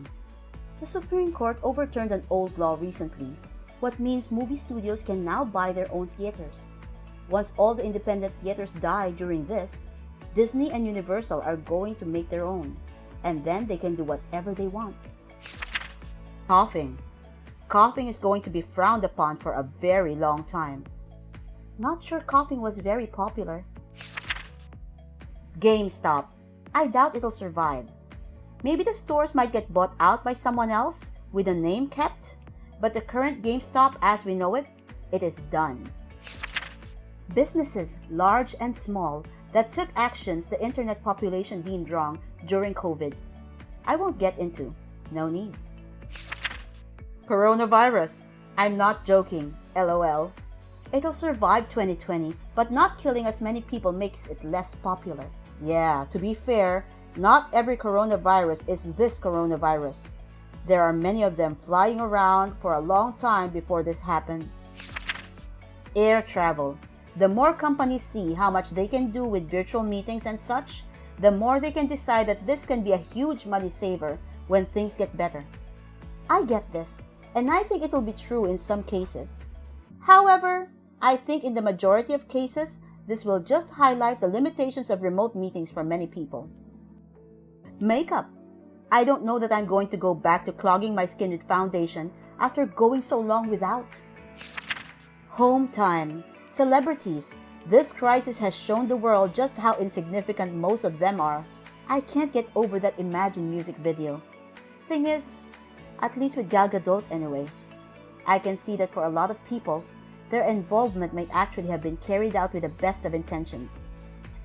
They actually thought they would help by doing this. That if the poor masses could only see them, the wonderful celebrities, standing in their gigantic gardens and mansions and singing a song about hope with zero relation to the current pandemic at all, that they would be inspired out of difficulty. Like, no, you earn millions of dollars and about having to get locked inside your huge house with your private pool? Donate some money to hospitals and food banks, JFC. Making fun of preppers. I don't think anyone's really made fun of the sensible preppers who keep a couple of extra months' worth of food.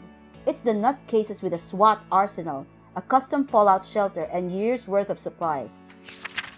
Treating retail employees, especially grocery store and restaurant workers, like garbage. Obviously, there will still be those guys who keep doing that, but hopefully the majority of people will learn a lesson and treat these employees much better. You far underestimate the hell that is retail. I give it 1 week of respect for retail workers before the storm comes back in. Uber Eats. Normally it's so expensive, but with them waiving delivery fees and nobody wanting to go in, public people will overeat there and ruin appetite forever. On a similar note, I think Zoom is going to be the MySpace BlackBerry of video conferencing. I suspect another company will sweep in after all this. Maybe finding a way to make it a bit more professional. Maybe just make it feel different. Movie theaters. Man, I can't wait to hit the big screen and sit in one of the puffy reclining chairs again. Same. I really enjoy going to the movies. Staying home. Possibly living alone too. I'm living alone right now, hours away from my family, and oh man, I was fine when I saw my coworkers every day, but I still missed my family. The last few weeks have been so very bad. I haven't talked in person to someone in a week. I know that has to be hard. I worked in the office alone for half a week and was so grateful I had one person at home after spending all day alone with no human interaction. Hang in there. Face masks. I kinda hope the opposite, and that the Western countries will be more socially accepting of masks moving forward. Me too, as it perfectly and ironically coincides with the rise facial recognition and anti-mask laws. The N95 surgical mask is our savior. Gym memberships. A lot of people have bought their own equipment to set up home gyms, now that their gyms are closed, and maybe even following some remote programming. Many will realize they live the convenience of working out at home, and it will save them money in the long run. Doing business with China. I wish this would show businesses all over the world that depending on a single country for so much of your labor just because it's cheap is a bad idea and leaves you vulnerable to all sorts of risks, and that investing in the local market is a better idea that helps everyone. But nah, most businesses are run by cheap guys who will save every penny they can on labor costs so their CEOs and shareholders can make unholy amounts of money. Air travel. Probably social media in general. Before it was already getting pretty bad, but you at least had an escape from it. Now, you're forced to use it non-stop. When people have something shoved down their throats, they get tired of it really fast. Physical contact though, that's going to have a huge surge after this. You take something away from people and tell them not to do it, they're going to want to do it even more. Though I suspect people are going to have to learn to actually socialize in person again after this too. Who's forcing you to use it non-stop? If you're stuck inside, You have to use the internet or phone calls if you desire to maintain the relationships you have with your friends and family who don't live with you. Since the general public predominantly uses social media for those purposes, it can certainly feel like you have to also excessively participate in social media to not become totally isolated. Cheek kisses in countries where they greet with cheek kisses. For-profit health insurance. This will convince people?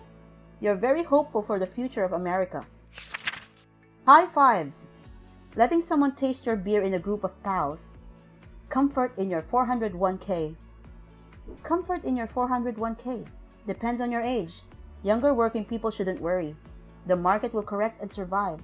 Older folks who are planning to retire shortly are already retired may have to make some changes. It's like the last financial crisis in that sense. China. Don't underestimate Chinese influence though. This is a perfect moment for them to aggressively push and control the narrative that they are the model state when every nation is struggling to prepare for the inevitable. Their efforts are starting to pay off in Italy already. Definitely COVID-19. The Republican current approach to healthcare, which is currently working this whole epidemic, has shaken the country, started a worldwide discussion, and universal healthcare in the US may be a side effect for better or worse, depending on who one may be. It's not going to be the same for at least 4 to 12 years, until we forget and go back to the way it was back in December of 2019, either by new administration or other things. Corporations, jobs. I think people will be very distrusting of corporations given how many people they have laid off in the past month. Plus, the fact that health insurance is tied to your job, and given that so many people now neither will rub a lot of people the wrong way. It's an external sign of an ugly idea we've collectively internalized, that the human right to life is something we have to earn. If we are all living in the human body version 1.0, what sort of updates would be expected for version 1.1? Probably antivirus updates or something. Make sure it's McAfee. This is the virus. A bug fix when your mouth decides to malfunction and bite your tongue, cheek for no reason at all? I read this at the same time I was biting my cheek. No more hernias and allergies, please. Also, a sleep button would be nice, thank you. Teeth growth like a shark's. Once you get a bad tooth, out pops a new replacement. No need for that root canal. But no wisdom teeth. The tube for air won't be next to the tube for food. Hell, they join up and pass through the same tube near the opening. It's called redundancy, for when your nose gets blocked. Great design, actually. Maybe we can make it so the poop tube isn't so close to the baby tube, or simplify it all to one input tube and one output tube.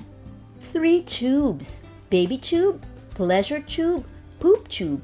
So you don't have to make the decision of risking a baby or risking poop. The fact that you don't start to sleep instantly is because human wants to be sure that no predators are near. The only predator I have are the thoughts when I don't get to sleep. So is the reason old people fall asleep so fast because they no longer care if they get eaten by a bear? No, their nervous systems just don't work that well. Well, then all of my systems are nervous systems. Updated air filtration system, and a software patch to shut down overzealous antivirus programs when peanut.exe is active. To add on to the filtration update, the voice box wouldn't curse us with the ability to choke. We'll be able to breathe and swallow while eating. Deep-throating popularity rises. An instant on-off button to get sleep when and where you can. How would you press on when you're off? My Windows laptop manages to wake itself up to install updates in at 3 a.m., turning on all my RGB lights, waking me up as well just fine without me hitting the on button. I hope they get these controls figured out. I still can't figure out how to make it go into combat mode, so I just glitch out in confrontation. Download alcohol.exe. It might work sometime, but you might lose some data. Not effective for everyone. For guaranteed fighting, you'll want meth.exe. But the microtransactions are a bitch, and the cancel option is hard to find. Common_sense.exe really needs some fixing. Why does everyone assume human body uses Windows? The weird, quirky, and unexplained behavior, the random crashes, the horrid security, and every time an update is applied, the whole system freezes. What else would be running? Linux? Ha! No. Unlimited replacement teeth and they wouldn't decay or be an issue.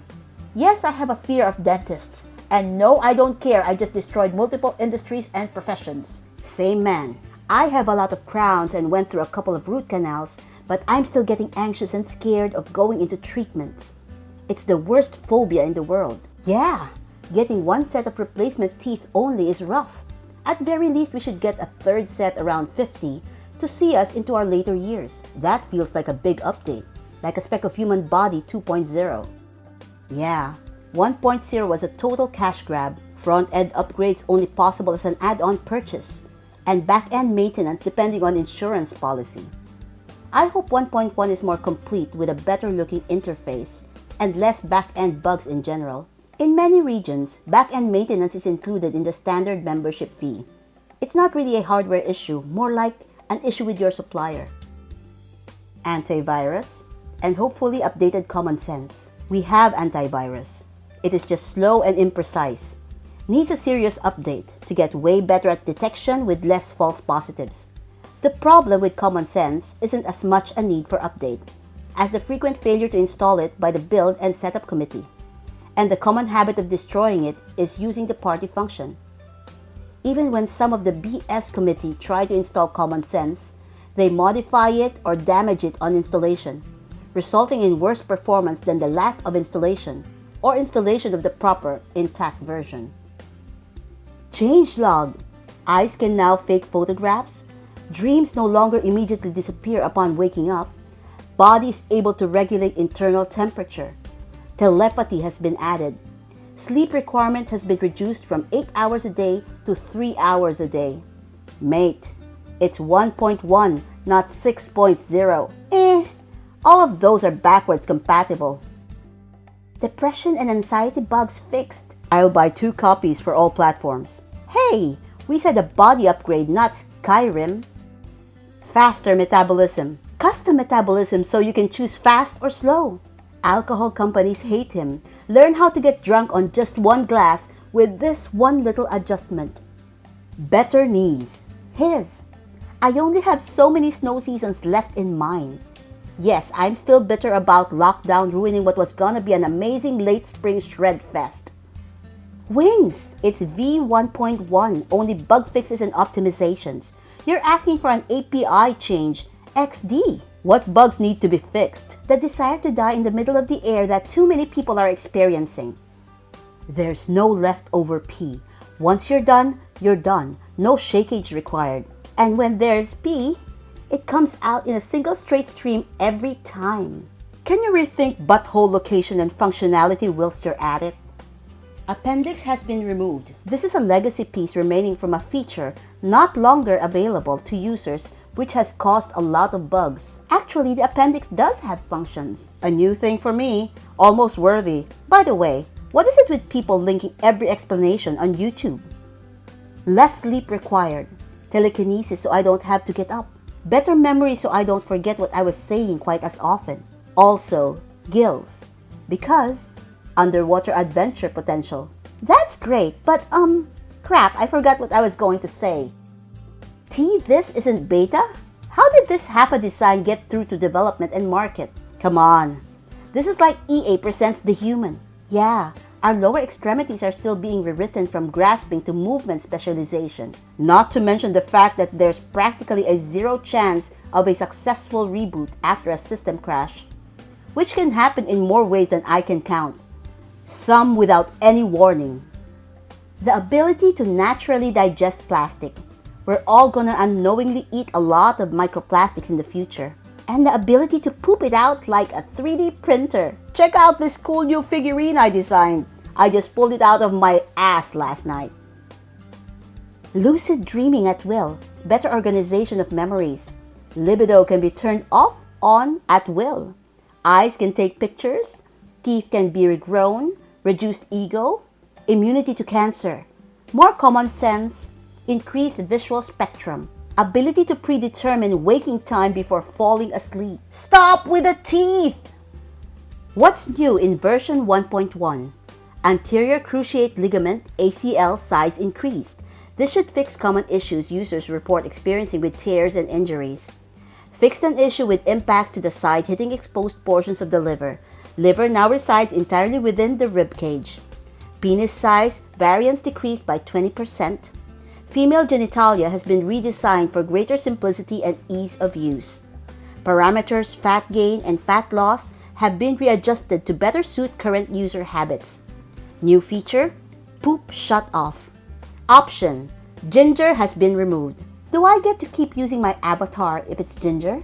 No, but you can select the color you like the most among the available ones in a character customization screen.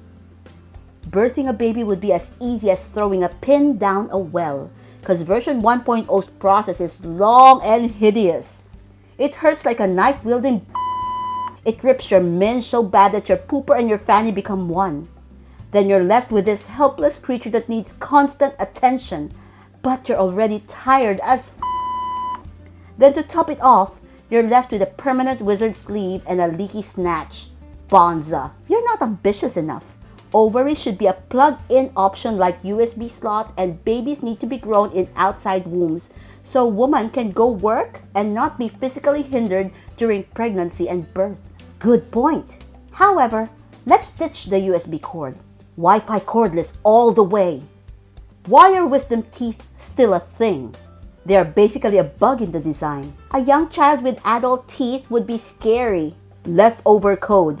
Problem in the skull mandible. Skull maxillae and face classes may need a complete rewrite to fix this. I honestly feel it's just done on purpose by the developers.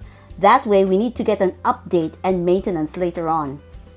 Not wanting to kill each other would be pretty solid. That's user error. Better teeth or teeth that grow back. A self-cleaning dental system or a higher resilience to sugar. Higher resilience to acid. Mainly, it's the bacteria in the mouth that eat the sugar, making acid and poop that all over our teeth.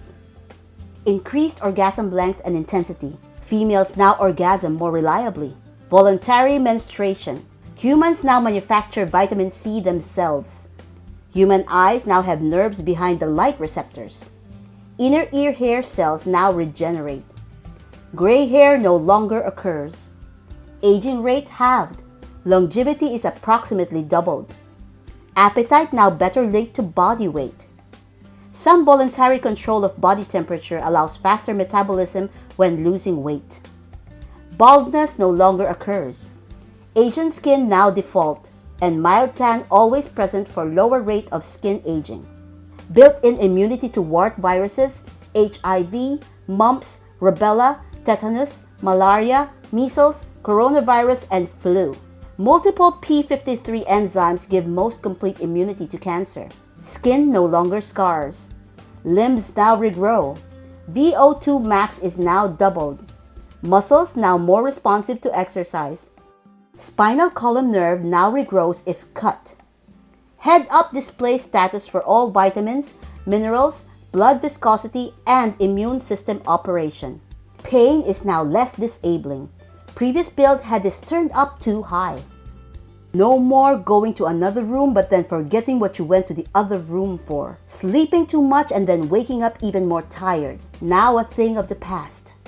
You don't get the calories of something you ate but ended up disappointed in. Sleeping in a weird neck angle one night doesn't cripple you for a week. Blood is poison to mosquitoes and other biters. Lucid dreaming at will. Better organization of memories. Libido can be turned off on at will. Eyes can take pictures. Teeth can be regrown. Reduced ego. Immunity to cancer. More common sense. Increased visual spectrum. Ability to predetermine waking time before falling asleep. Realistically, the need for physical abilities has dwindled quite a lot. Intellect would increase. Not realistically. Laser eyes. Noses don't get plugged. I would love that. No pain from small things like paper cuts. Hopefully, it gets rid of my allergies and chronic illnesses. I can't even imagine life without having to fear peanuts. Must be nice. Immunity against corona. And maybe a little upgrade on the common sense department in certain individuals. I'd like the hunger mechanism to be tied more closely to the energy regulation system, So I only eat when my body actually needs to replenish its store of energy or nutrients, rather than when the stupid stomach is just empty.